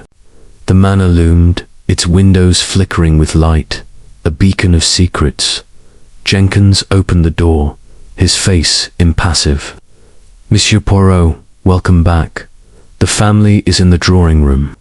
Poirot nodded, his eyes piercing. "Monsieur Jenkins, a watcher's repair. You collected it, but did you know of a veiled woman who visited Mr. Finch, claiming to be Lady Evelyn?" Jenkins' eyes widened fractionally, a crack in his composure. "No, sir, I knew nothing of it." But his voice was tight, and Poirot filed away the reaction. In the drawing room, the family gathered. Lady Evelyn by the fire, her face pale. Arthur, smoking restlessly. Eliza twisting her bracelet. Blackwood standing apart, his burly frame tense. Poirot entered, his presence commanding silence. "Madame, et messieurs," he began, "I have returned from London with a clue most intriguing. The watch was visited by a veiled woman at the jeweller's, claiming to be Lady Evelyn. She handled the stem, perhaps applying the poison there. Lady Evelyn's hand flew to her throat, her face ashen. I never went to London. I was here, at the manor. It's a law, an impersonation." Her voice trembled, but Poirot noted her eyes, wide with shock or fear. The room erupted in murmurs. Arthur's accusation toward Blackwood, Eliza's gasp. Blackwood's denial. Poirot raised a hand, his voice cutting through. "The truth will emerge. But this veiled woman, she is the key. Who among you, or beyond, would play such a role?" As the family dispersed, Poirot lingered, his mind humming. The jeweller's clue had opened a door, revealing deception and disguise. But who wore the veil, and what grudge drove them to poison a symbol of time itself? The little grey cells worked, tirelessly, sensing the net tightening around the killer. Chapter 9. The hidden letter The evening shadows lengthened across Harrington Manor, draping the grand study in a sombre veil as Hercule Poirot stood before Sir Reginald Harrington's imposing mahogany desk. The room, lined with leather-bound volumes and heavy drapes that muffled the outside world, exuded the lingering authority of its late owner. Poirot, his small stature belying the sharpness of his intellect, had requested solitude to examine the space, sensing that the key to the mystery might lie amid the papers and artifacts of a man who had wielded control like a scepter. The air was thick with the scent of aged paper and ink, a testament to Sir Reginald's meticulous business dealings, and Poirot's gloved hands moved with deliberate care as he sifted through the drawers. Inspector Japp had granted him access, grumbling about the need for haste as the coroner's full report loomed, confirming curare as the lethal agent absorbed through a minor cut on Sir Reginald's finger, cut likely sustained from a sharp edge in his daily routines, perhaps a letter opener or a thorn from the garden. The veiled woman's visit to the jeweller still echoed in Poirot's mind, a thread of deception that wove through the suspects like a silken snare. But now, in the quiet of the study, Poirot sought tangible evidence, his little grey cells attuned to the subtle discord in the household's harmony. The upper drawers yielded little ledgers of shipping manifests, correspondence with distant ports, notes on investments that hinted at Sir Reginald's unyielding grasp on his empire. But the lower drawer, locked with a small brass key that Poirot had retrieved from a hidden compartment in the desk's underside, a trick he had discerned from the faint wear on the wood, revealed a trove more personal. Amid faded photographs of a younger Sir Reginald with his first wife, Clara, and bundles of old letters tied with ribbon, lay a single envelope, its seal broken, its contents spilling slightly as if hastily replaced. Poirot extracted the letter with care, unfolding it under the desk lamp's warm glow. The handwriting was bold, masculine, the ink fresh. Sir Reginald, I implore you to reconsider your stance on my union with Eliza. She loves me, as I her, and your disapproval stems from prejudice alone. But no, this if you persist in barring our path, I shall have no choice but to reveal the truth of your past indiscretion, the affair that led to such sorrow in your youth. The world may forgive a man's follies, but society is unforgiving. Grant us your blessing, or face the consequences. Yours, Edward Langford. Poirot's moustache twitched, his eyes narrowing. Blackmail, he whispered to the empty room, the word hanging in the air like an accusation. Edward Langford, Eliza's artist suitor, had crossed a line from plea to threat, exposing a vulnerability in Sir Reginald's armoured facade, the family secret perhaps tied to the newspaper clipping in Jenkins' quarters. The jilted lover's mysterious death now loomed as a motive, one that could drive a desperate man to poison. Pocketing the letter for safekeeping, Poirot descended to the drawing room where the family had assembled for an uneasy tea. Lady Evelyn poured with steady hands, though her face betrayed fatigue.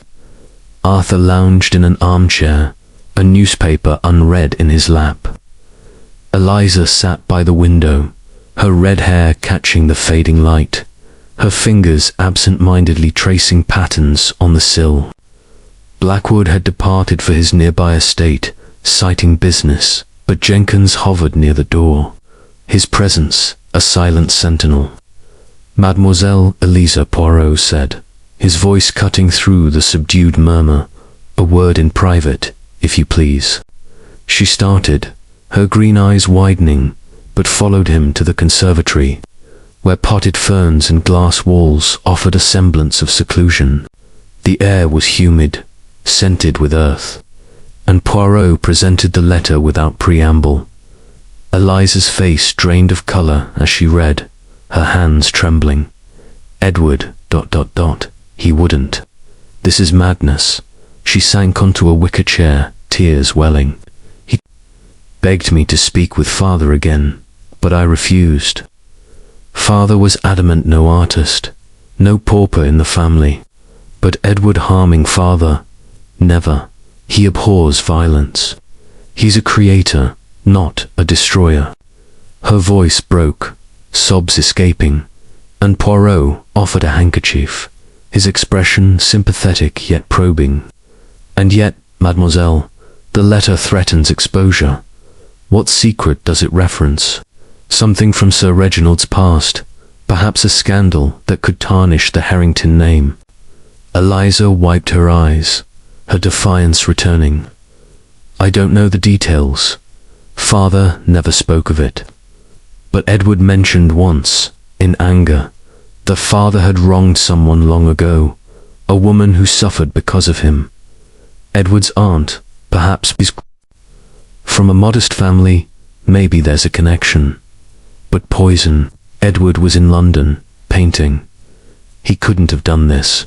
Her plea was earnest, but Poirot noted the doubt flickering in her gaze, a shadow of uncertainty. Perhaps, Poirot said, gently, but motives intertwine like vines in this garden. I must speak with this Edward. You will provide his address. She nodded reluctantly, scribbling it on a slip of paper, her hand unsteady. Returning to the drawing room, Poirot found Arthur alone, Lady Evelyn having retired with a headache. Arthur looked up, his blue eyes guarded. Found something, Poirot. You look like the cat with the cream. Poirot seated himself opposite, his tone conversational. Monsieur Arthur, you are a man of ambitions, yes, but ambitions require funds. Tell me, have you borrowed money recently, perhaps from Monsieur Blackwood? Arthur's cigarette paused midway to his lips, his face hardening. How did you? Yes, damn it. Father was stingy, holding the purse strings tight. I needed capital for a venture modernizing the fleet.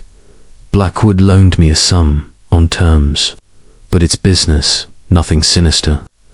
His admission was gruff, but Poirot detected relief in his posture, as if unburdening a lesser secret to conceal a greater one. And this debt, Poirot pressed, did it strain your relationship with your father? Or with Blackwood? Arthur exhaled smoke, his eyes evasive. Father found out, raged about it. Said I'd entangled us with a crook, but Blackwood sold his factories turned profit. No, Poirot, if you're fishing for motive, look elsewhere. Everyone has secrets here, but mine don't include murder. His words were defiant, yet Poirot sensed the web of debts binding Arthur to Blackwood, a potential alliance or leverage. As night fell, Poirot retired to his guest room, the letter secure in his valise.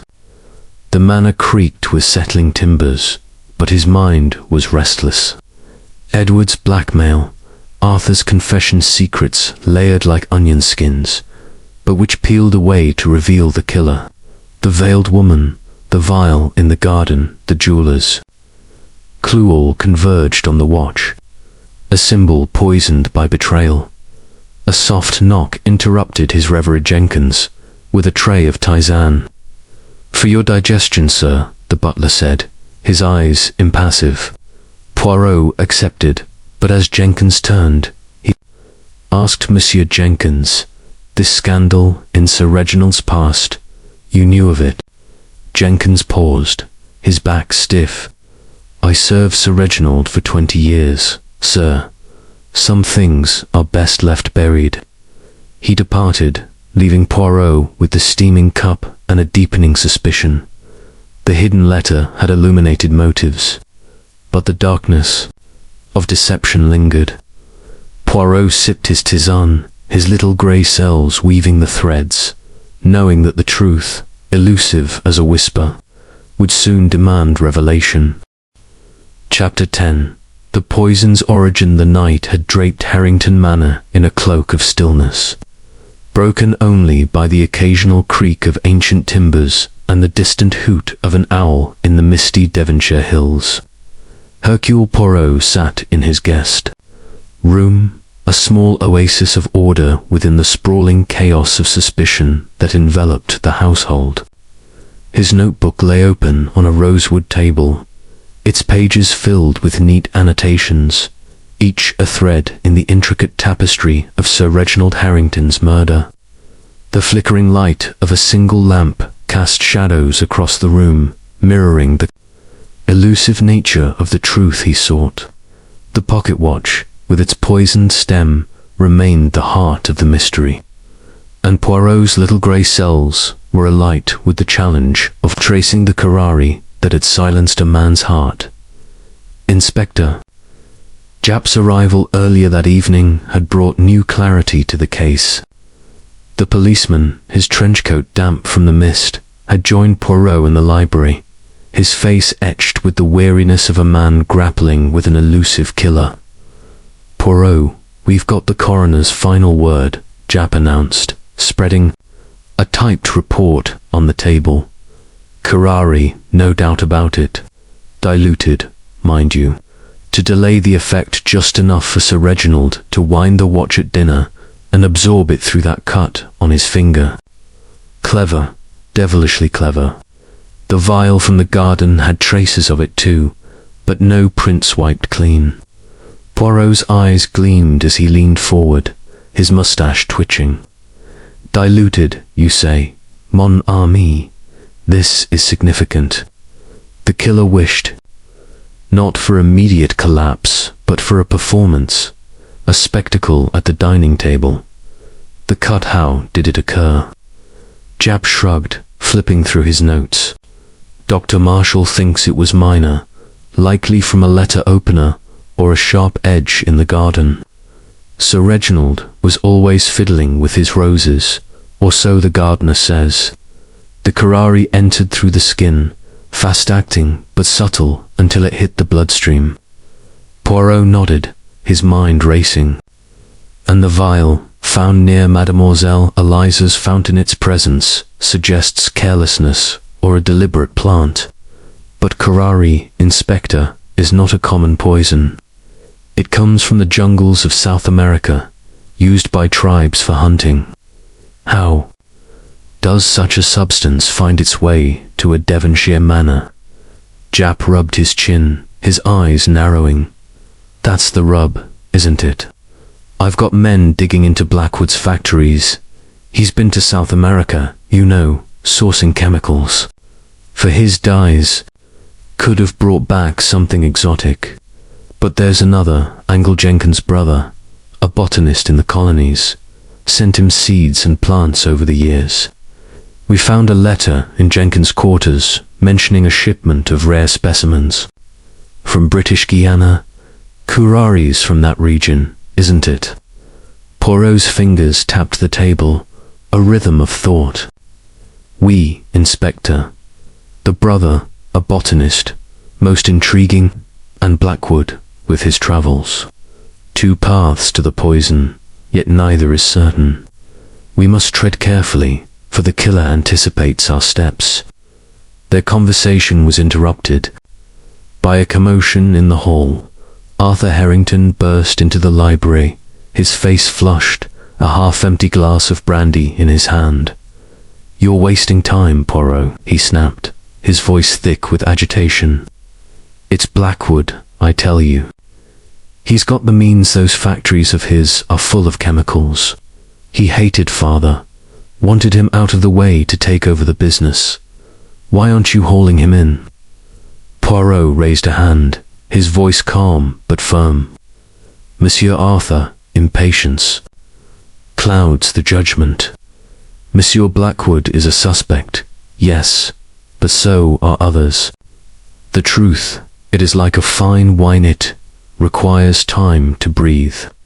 You, too, have motives, Nan. Your debts to Blackwood, your desire for the inheritance, These are threads I must examine. Arthur's eyes blazed, but he said nothing, slamming his glass on the table and storming out. Jap raised an eyebrow. He's jumpy, that one. Thinks he's clever, pointing at Blackwood, but he's got plenty to hide himself. Poirot nodded, his gaze distant. The son accuses the partner accuses the son, and the butler's shadow looms. But let us consider the poison's journey. The watch was tampered with, perhaps at the jeweller's, perhaps here. The veiled woman, her role is pivotal. And this brother of Jenkins, what do we know of him? Jap flipped open his notebook. Name's William Jenkins, botanist, works in British Guiana. Been sending packages to his brother for years, plants, seeds, sometimes dried samples. Last one arrived a month ago, addressed to Jenkins here. We're checking with the Colonial Office for more details, but it's slow going. Poirot's moustache twitched. A month ago, time enough to prepare a poison, to dilute it, to apply it. But Jenkins' alibi is strong. He was serving dinner, witnessed by the cook and footman.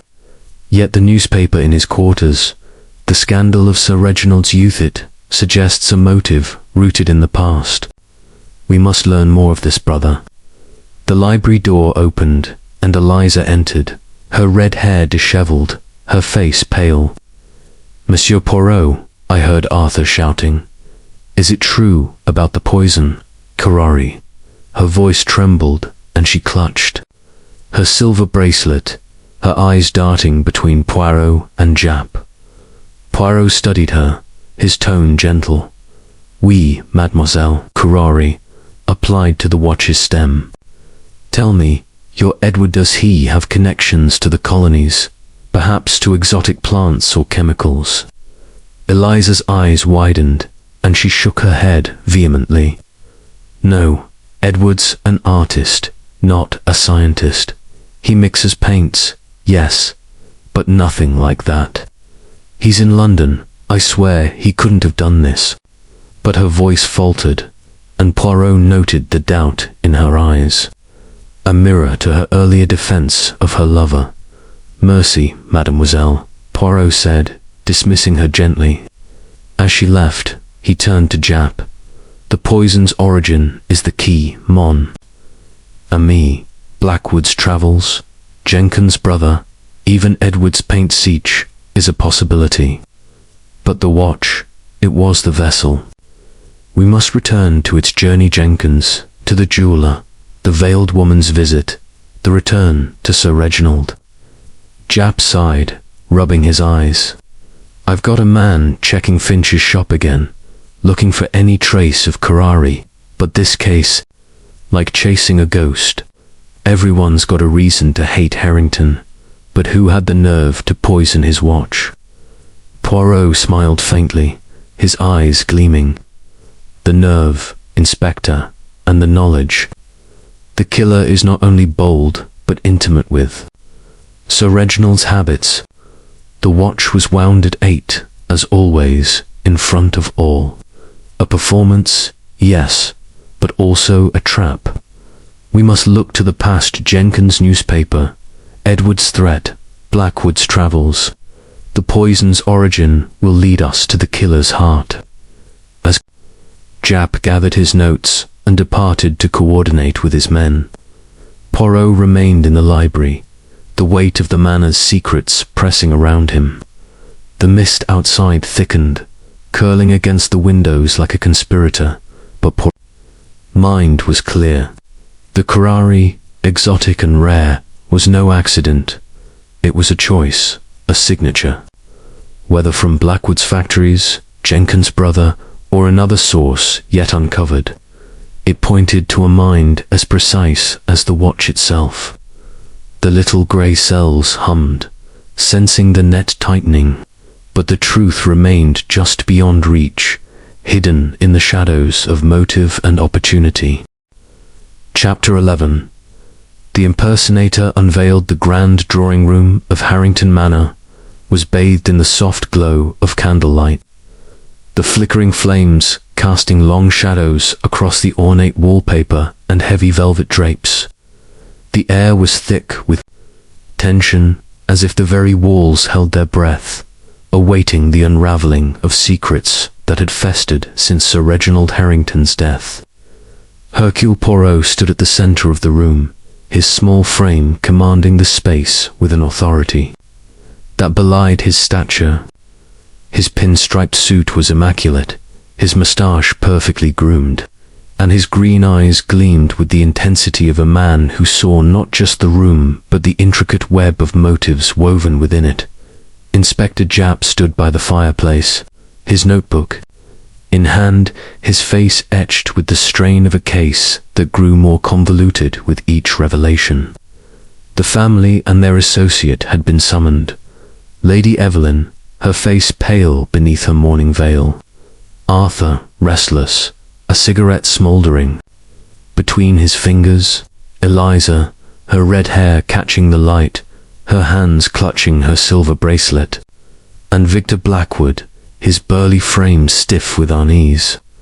Jenkins, the butler, hovered near the door, his gaunt face impassive, though his eyes darted to Poirot with a flicker of apprehension. Madame et messieurs, Poirot began, his voice clear and measured, we gather to confront a truth most elusive, a crime most ingenious. Sir Reginald Harrington was killed by curare, a poison rare and deadly, applied to the winding stem of his cherished pocket watch. The method is audacious, but the motiva, that is where the little grey cells have been at work. And now, a new piece of the puzzle has emerged. The veiled woman who visited the jeweller, Mr. Finch, claiming to be Lady Evelyn. This, I believe, is the key to unlocking the mystery. Lady Evelyn's hand flew to her throat, her veil trembling. I told you, Monsieur Poirot, I never went to London. I was here, at the Manor, the entire week. Someone has impersonated Miss Monstrous. Her voice was sharp, but Poirot noted the quiver in it. A hint of fear, or perhaps something deeper. Poirot raised a hand, his eyes sweeping the room. Indeed, Madame, an impersonation is a bold act, one that requires not only courage, but knowledge of the watch's journey. Let us consider the facts.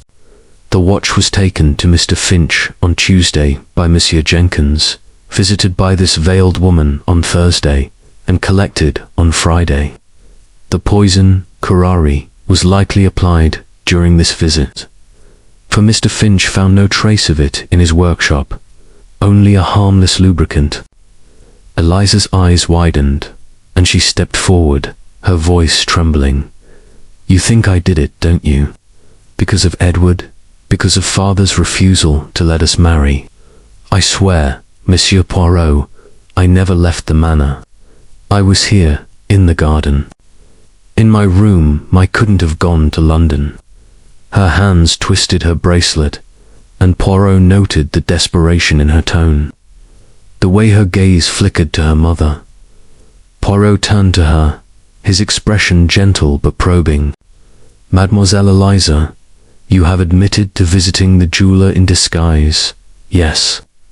To retrieve the watch, to hide a letter, as you did in your youth. Eliza gasped, her face flushing.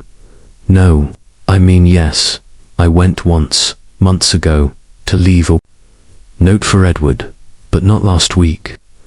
I haven't been to London since father forbade me to see him. You must believe me. Tears welled in her eyes, and she sank onto a sofa, her shoulders shaking. Arthur snorted, flicking ash into a tray. Eliza, you're making a spectacle of yourself. If anyone's playing games, it's Blackwood. He's got the means, those factories of his, full of chemicals. And he hated father, wanted control of the business. His voice was sharp, but Poirot detected a tremor, as if he feared the spotlight turning to him. Blackwood's face darkened, and he stepped forward, his fists clenched. Watch your tongue, Arthur. I've no need to sneak around in veils. If I wanted Reginald gone, I'd have faced him like a man, not poisoned his blasted watch.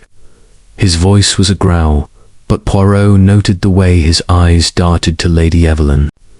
As if seeking an ally, Poirot raised a hand, silencing the room. Enough, Miss Amos. The veiled woman is the pivot of this crime, but let us examine the evidence.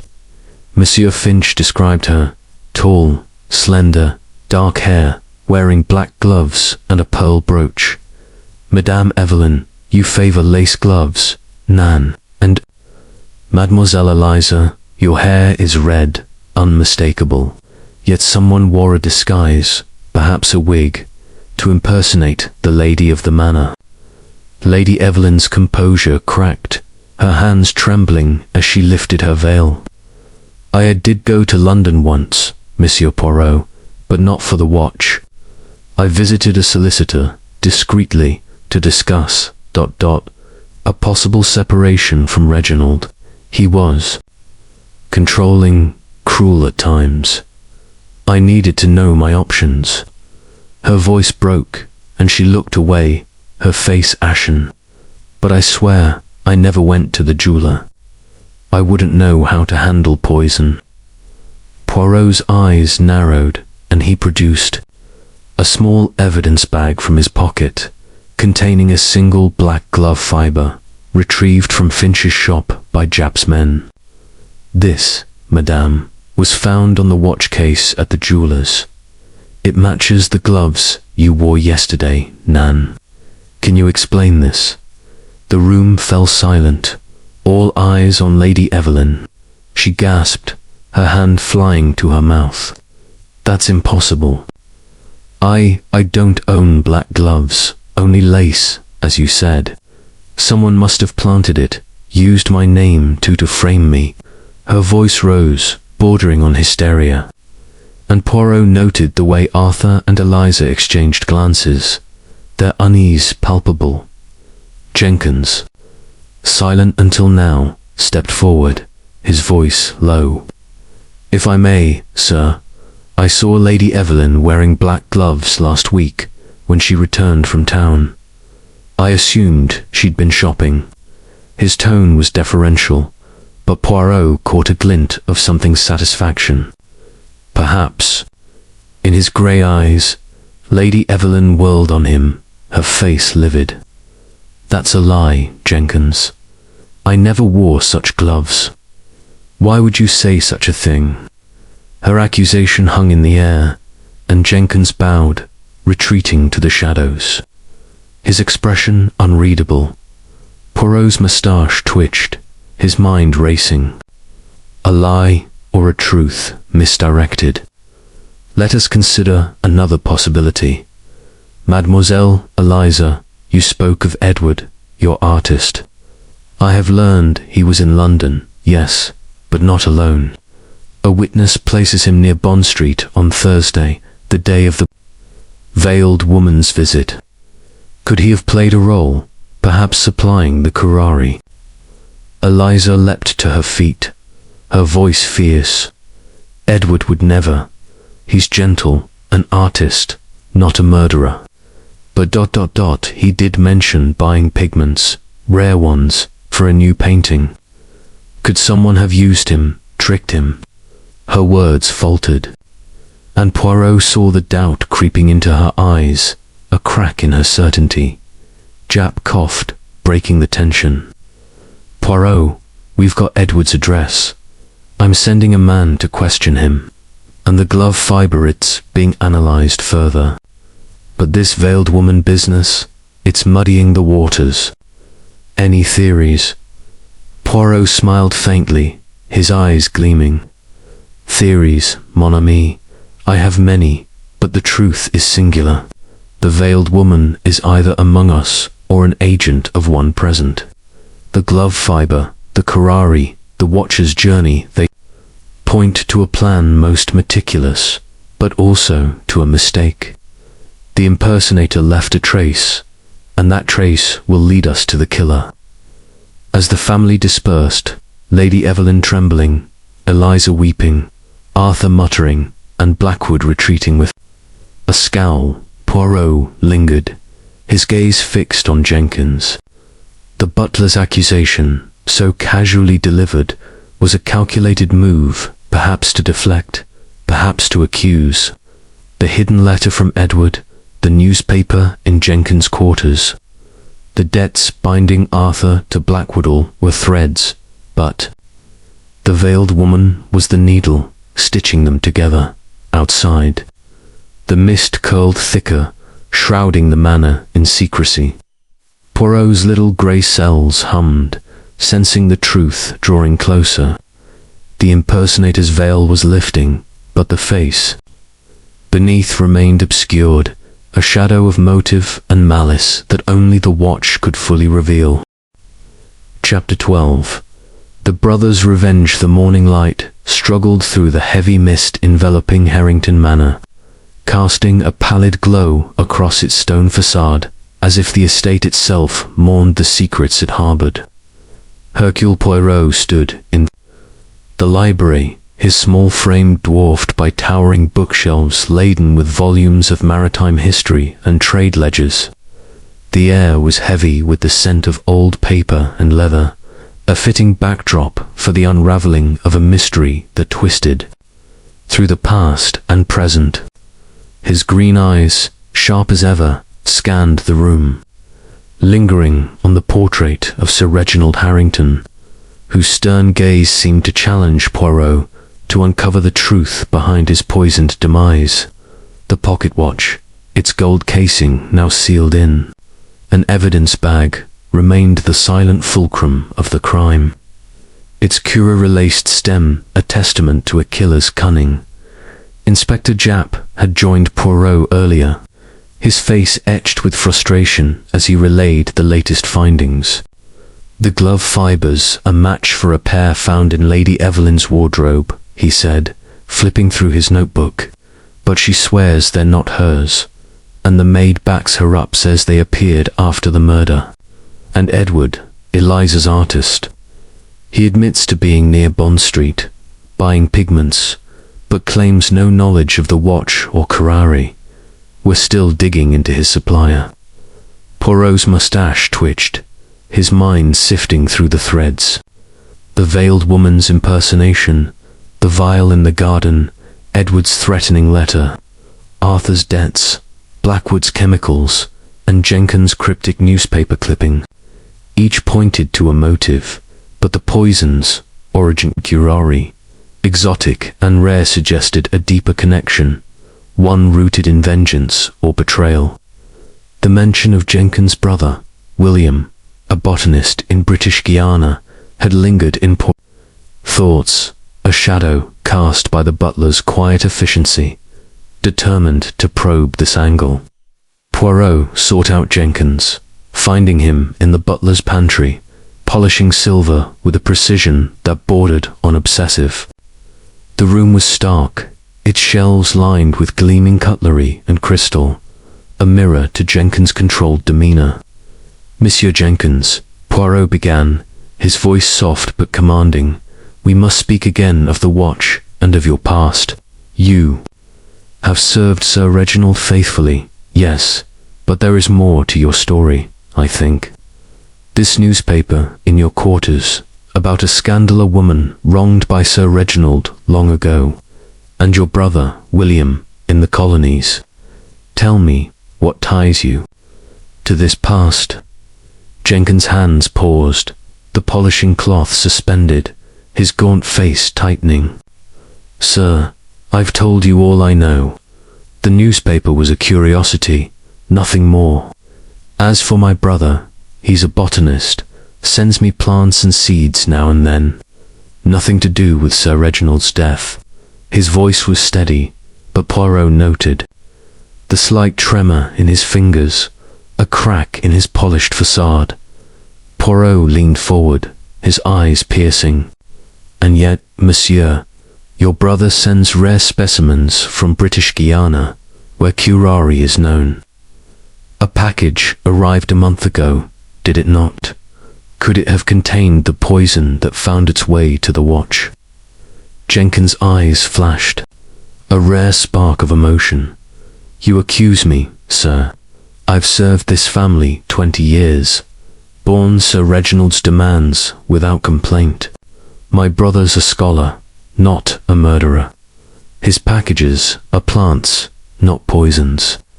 But his voice rose, and Poirot saw the shadow of anger or guilt in his gaze. Calm yourself, monsieur, Poirot said, raising a hand. I accuse no one yet. But the truth, it is like the silver you polish it, shines only when the tarnish is removed. Tell me of this scandal, this woman. Was she known to your family? Jenkins set down the cloth, his shoulders sagging. It was before my time here, sir, but the story's known among the old staff. A young woman, Margaret, a governess, was involved with Sir Reginald before his marriage to Clara. She fell pregnant, was dismissed, and died in poverty. Some say by her own hand. Sir Reginald never spoke of it, but the gossip lingered. My brother knew her family distantly through our village.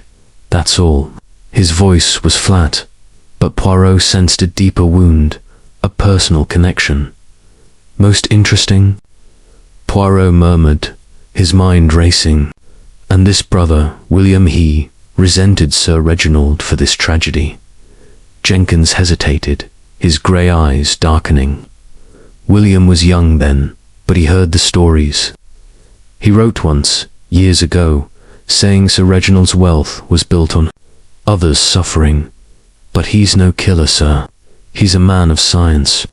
The defence was firm, but Poirot noted the butler's clenched fists, a sign of loyalty stretched thin. Leaving the pantry, Poirot sought Japp in the dining room, where the inspector was reviewing evidence with a constable. Poirot, any luck? Japp asked, looking up.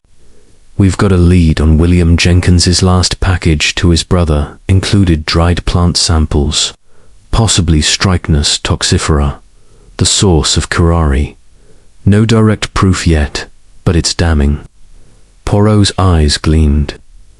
Damning, yes, but not conclusive. Jenkins' alibi is ironclad.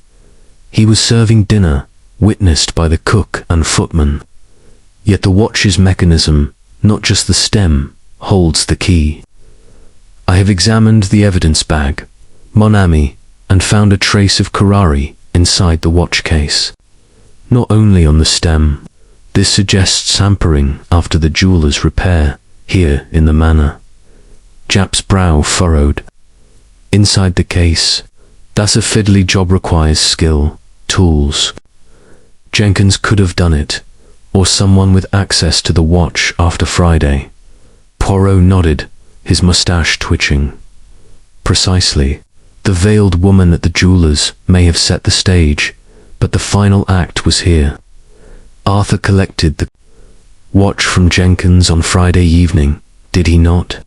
And he too had access to the study where the watch was kept. Japp scribbled a note. Arthur's looking shadier by the minute. Debts to Blackwood, pushing for the inheritance, and now handling the watch. But what about this veiled woman? Lady Evelyn's gloves are a puzzle. She swears they're not hers. Poirot's mind whirred, the pieces shifting. The gloves, the curare, the brother's plants, they are threads in a tapestry of vengeance. Jenkins' brother may have supplied the poison, knowingly or not, but Jenkins himself, another. It let us confront Arthur, for his hands touched the watch last. They found Arthur in the study, poring over ledgers, his face taut with strain. Monsieur Arthur Poirot said, his voice sharp. The watch was in your possession Friday night, after Jenkins returned it. Did you open it, perhaps to inspect its mechanism?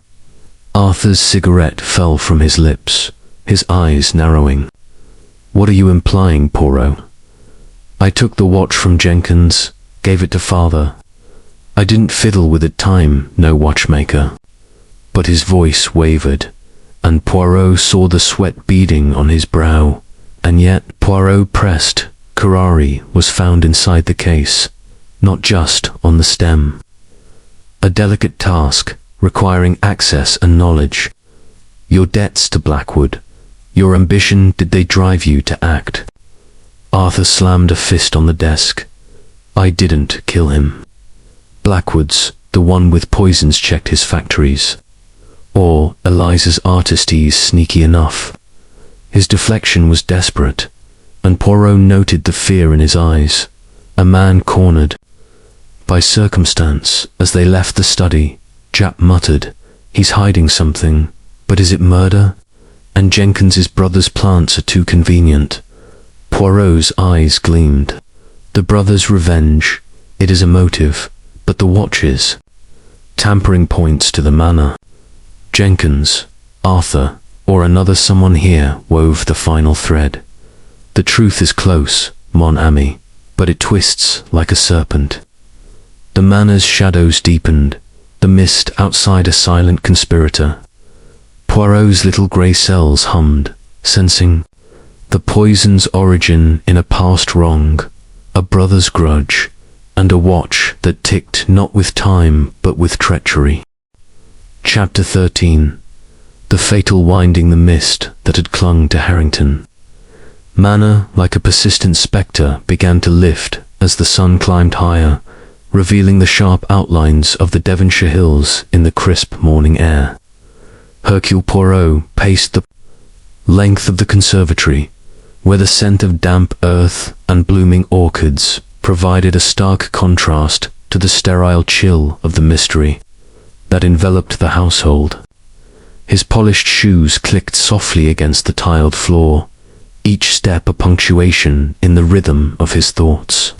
The pieces of the puzzle, the poisoned pocket watch, the curare's exotic trail, the veiled woman's enigmatic visit, the hidden letter, and the brother's distant grudge were aligning, forming a picture that was as intricate as it was insidious. Inspector Japp had convened a small gathering in the drawing room, his manner brisk as he laid out the latest developments. We've traced the curare, Poirot, he announced, his voice carrying a note of triumph. The sample from William Jenkins' shipment matches the residue on the watch strychnous toxifera extract, diluted for precision, and the inner mechanism held. A slower acting dose, while the stem had a fresher application, accelerating the poison's effect. To layers, as if the killer wanted to ensure success. Poirot's eyes sparkled, his mustache quivering with anticipation. To layers, mon ami, this is the twist I have anticipated. The watch was tampered with, not once, but twice, first in the mechanism. Perhaps post-repair, for a gradual demise, and then on the stem, for immediacy. The killer, or killers, played a dangerous game. The family assembled reluctantly, Lady Evelyn, her composure frayed, seated with a rigid posture. Arthur, his blonde hair unkempt, avoiding eye contact. Eliza, her defiance muted by exhaustion. And Blackwood, his burly presence a wall of stoic denial. Jenkins served coffee with mechanical grace, his gaunt features betraying nothing, though Poirot's gaze lingered on him, probing for the telltale sign of strain. Monsieur Arthur, Poirot began, his voice slicing through the heavy silence. You collected the watch from Jenkins after its return from London. You had access to Sir Reginald's study, where it rested overnight. Your debts to Blackwood, your impatience for the inheritance, these provided ample reason to introduce poison into the mechanism, expecting a private winding to deliver the fatal dose slowly, framing perhaps Blackwood's chemicals. Arthur's cup clattered against its saucer, his face draining of colour. You're mad, Poirot. I handled the watch, yes, but only to deliver it to father. I wouldn't know curare from curry powder. His protest was vehement, but his hands trembled, and Poirot noted the sweat beading on his forehead, a man teetering on the edge of confession. And yet, Poirot continued, undeterred, the warehouse you share with Blackwood stores exotic imports, including samples from South America. You borrowed from him, entangled yourself in his affairs. Did you procure the poison there, diluting it for subtlety? Blackwood interjected, his voice a rumble. If Arthur took anything from my warehouse, it was without my knowledge. I deal in dyes, not death. But he's right, why point fingers at me when he's the one drowning in debt? His deflection was swift, but Poirot saw the calculation in his eyes, a partner protecting his interests. Eliza rose, her voice quivering. Arthur, you couldn't have. Father was cruel, but murder. Her eyes searched her brother's face, finding only evasion, and she turned away, her bracelet glinting as she clutched it for comfort. Poirot shifted his focus. Mademoiselle Eliza, your Edward supplied pigments, but one was a diluted curare derivative, labeled as an artist's fixative. He admits purchasing it unknowingly, but you, with your garden vial, perhaps tested it there, aiding Arthur unwittingly. Eliza's gasp echoed in the room. No, the vial, I found it, but I didn't know what it was. Edward's innocent he'd never harm anyone. Her defense was passionate, but Poirot's revelation of Edward's fake curare, safe for art, but mimicking the real toxin, sowed doubt. Her loyalty fraying. Lady Evelyn's veil slipped slightly, revealing eyes wide with alarm. This is absurd, Monsieur Poirot. Arthur may be reckless, but he's no killer. And Eliza, her heart is pure. Her words were protective, but Poirot detected an undercurrent of fear, as if she guarded a deeper truth. Perhaps not alone, Poirot said softly, his gaze locking on Lady Evelyn. You, madame, overheard Arthur's mutterings in the study, his plan to tamper with the watch for inheritance. Years of Reginald's control, his reminders of Clara through that watch, they fueled your resolve. You added extra curare to the stem, ensuring swift death at dinner, driven by abuse and resentment. Lady Evelyn's composure shattered, her hands flying to her face. No, how could you? I despised him, yes, for his tyranny, for locking away my freedom, but poison, I couldn't. Her denial was fierce, but Poirot produced a crumpled receipt from his pocket, procured from a discreet pharmacy inquiry in London. This receipt, madame, hidden in the lining of your veil, records your purchase of pure curare, disguised as a medicinal extract. You visited the pharmacy en route from your solicitor, veiling yourself to conceal your intent. The black gloves, planted later in your wardrobe to confuse, but the fibre at Finch's shop betrays you handled the watch there, initiating the plot, but Arthur's tampering intersected with yours. The room erupted, Arthur's shout of denial, Eliza's sobs, Blackwood's stunned silence, Jenkins' subtle step back into the shadows. Lady Evelyn crumpled, her veil falling away, revealing tears streaking her face. I only wanted freedom, she whispered, but not like this. Arthur, did you? Arthur's defiance broke, his voice hoarse. I thought of it, yes, but I didn't go through with it. The mechanism, I opened it, but couldn't bring myself to add the poison. Someone else must have finished it. His confession was partial, his eyes flicking to Jenkins, a silent accusation. Japp stepped forward, his handcuffs ready. That's enough for now. Lady Evelyn, you're under arrest for the murder of Sir Reginald Harrington. We'll sort the rest at the station. But Poirot held up a hand, his expression enigmatic. Patience, Inspector. The fatal winding holds another turn. The stem's poison was fresh, but the mechanism's dose was from William Jenkins' sample, placed by someone with intimate access. His gaze turned to the butler, whose face had paled to ashen grey. Jenkins straightened, his voice steady but resigned. Sir Reginald's past haunted my family. Margaret was my aunt, destroyed by his indifference.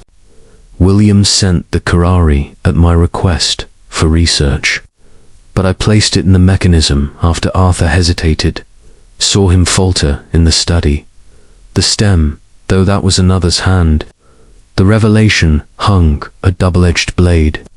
Lady Evelyn's. Addition to the stem, Jenkins to the mechanism to acts, converging in one fatal winding. Poirot's little grey cells had unravelled the knot, but the full truth awaited the final assembly, where alliances and betrayals would be laid bare. The mist outside cleared, but the manor's shadows lingered, heavy with the weight of converging. Vendettas, the watch's tick had ceased, but its echo resounded, a harbinger of justice's inexorable march. Chapter 14. The Grey Cells Triumpher. Grand drawing room of Harrington Manor was a tableau of tension, its opulent furnishings and flickering candelabras overshadowed by the weight of impending revelation. Hercule Poirot stood at the centre, his small, immaculate figure radiating an authority that silenced the room. The mist that had cloaked the Devonshire estate had finally retreated, and the late morning sun streamed through the tall windows, casting sharp shadows that mirrored the clarity Poirot was about to bring to the tangled web of Sir Reginald Harrington's murder. The air was heavy with anticipation, the scent of wax and old roses mingling with the nervous energy of the assembled suspects. Inspector Japp stood by the fireplace, his notebook clutched tightly, his face a mixture of weariness and resolve. The family and their associate were gathered once more. Lady Evelyn, her mourning veil discarded, her face pale and drawn. Arthur, slumped in an armchair, his bravado replaced by a haunted expression. Eliza, her red hair framing eyes red from tears. And Victor Blackwood, his burly frame rigid, his gaze wary. Jenkins, the butler, stood near the door, his gaunt features betraying a flicker of resignation, as if he sensed the net closing around him. Mesdames et Messieurs Poirot began, his voice clear and resonant, cutting through the oppressive silence. We stand at the culmination of a crime most ingenious, a murder executed with the precision of the pocket watch that delivered its fatal dose. Sir Reginald Harrington died by curare, a poison rare and exotic, applied in two distinct ways. A diluted dose within the watch's mechanism for a slow demise, and a fresher application on the winding stem, ensuring swift death at the dinner table. This double act was no accident, it was the work of two hands, united not by conspiracy but by converging motives, each unaware of the other's intent. The room stirred, murmurs of shock rippling through the air. Lady Evelyn's hands clenched. Her handkerchief, Arthur's cigarette trembled, and Eliza's breath caught. Blackwood's eyes narrowed, but he remained silent, his fists tightening at his sides. Jenkins stood motionless, his grey eyes fixed on Poirot, a statue carved from duty and secrets. Let us reconstruct the crime, Poirot continued, pacing slowly, his polished shoes silent on the Persian rug. The watch, a symbol of Sir Reginald's control, was his nightly ritual, wound at 8 o'clock with unerring precision. The killer or killers knew this, knew the small cut on his finger, perhaps from his rose garden or a letter opener, would serve as the poison's entry. But the puzzle begins earlier. with the watch's journey to Mr. Finch, the jeweller. He turned to Jenkins, his gaze piercing. "Monsieur Jenkins, you delivered the watch on Tuesday for a new stamp, collected it on Friday. You told me it was in perfect order, yet you omitted a crucial detail. The veiled woman who visited on Thursday, claiming to be Lady Evelyn. Why this silence?" Jenkins' composure faltered, his hands clasping behind his back. "I knew nothing of her visit, sir, until you mentioned it. I was not there when she came." His voice was steady, but Poirot detected a tremor, a crack in the butler's armor. "Perhaps," Poirot said, his tone deceptively mild, "but your silence is telling.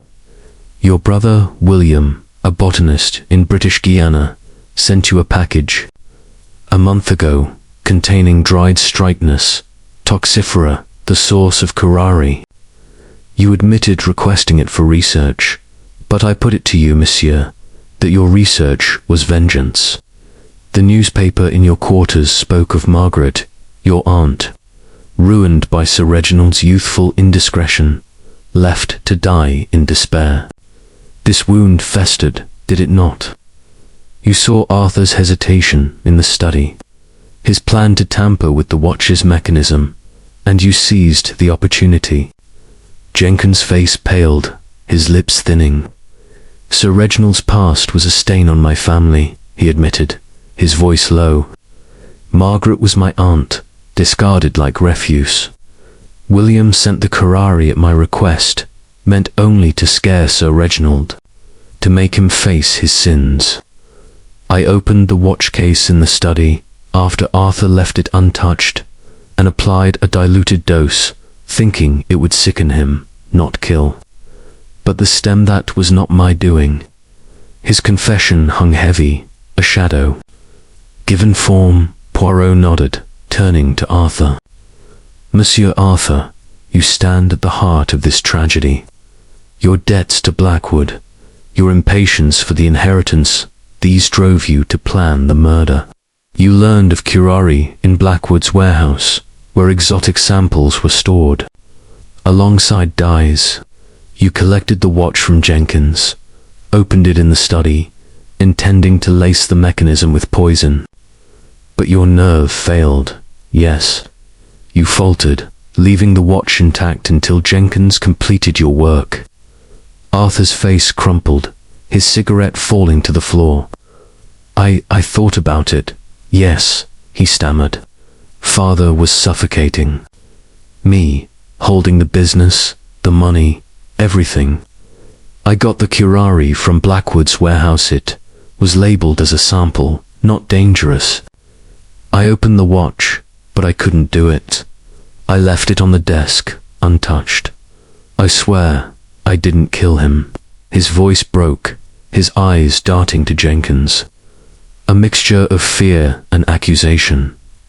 Poirot's gaze shifted to Lady Evelyn, whose hands trembled uncontrollably. "Madame, your part is the final twist. You overheard Arthur's mutterings in the study, his plan to poison the watch. Years of Reginald's tyranny, his obsession with Clara's watch, fueled your hatred. You purchased pure curare from a London pharmacy, disguised as a medicinal extract, and, veiled as yourself, visited Mr. Finch to apply a fresh dose to the stem, ensuring swift death at dinner. The glove fibre betrayed you, as did the receipt, hidden in your veil." Lady Evelyn collapsed into her chair, her sobs echoing. "He caged me, Monsieur Poirot," she whispered. "That watch, always Clara's, mocked me daily. I heard Arthur's plan, saw my chance. I thought it would look like his doing, or Blackwood's. I only wanted freedom." Her confession was raw, her face stripped of pretense. Eliza's cry pierced the silence, her hands covering her face. "Mother, no, and Arthur, how could you both?" Blackwood remained silent, his expression unreadable. Perhaps relieved to be spared the noose, Poirot raised a hand, his voice commanding. The truth is revealed. Arthur initiated the mechanism's poison, but faltered. Jenkins, driven by his aunt's tragedy, completed it, believing it non-lethal. Lady Evelyn, seizing the moment, added the stem's dose, ensuring death. Two plans, unwitting accomplices, converged in one fatal winding. Japp stepped forward, his handcuffs glinting. Lady Evelyn Jenkins, you're under arrest for the murder of Sir Reginald Harrington. Arthur, you'll be answering for conspiracy. We'll sort the details at the station. As the family dissolved into chaos, Eliza's sobs, Arthur's protests, Blackwood's quiet retreat, Poirot stood apart, his eyes fixed on the evidence bag containing the watch. The pocket watch held not time, but treachery, he murmured. A symbol of control, poisoned by those it bound. The little grey cells, they have triumphed. The manor's silence returned, broken only by the clink of handcuffs and the shuffle of feet. The mist outside had cleared, but the scars of betrayal lingered, etched into the walls of Harrington Manor. Justice, in Poirot's world, was as precise as the watch's tick, and no secret could withstand its relentless march.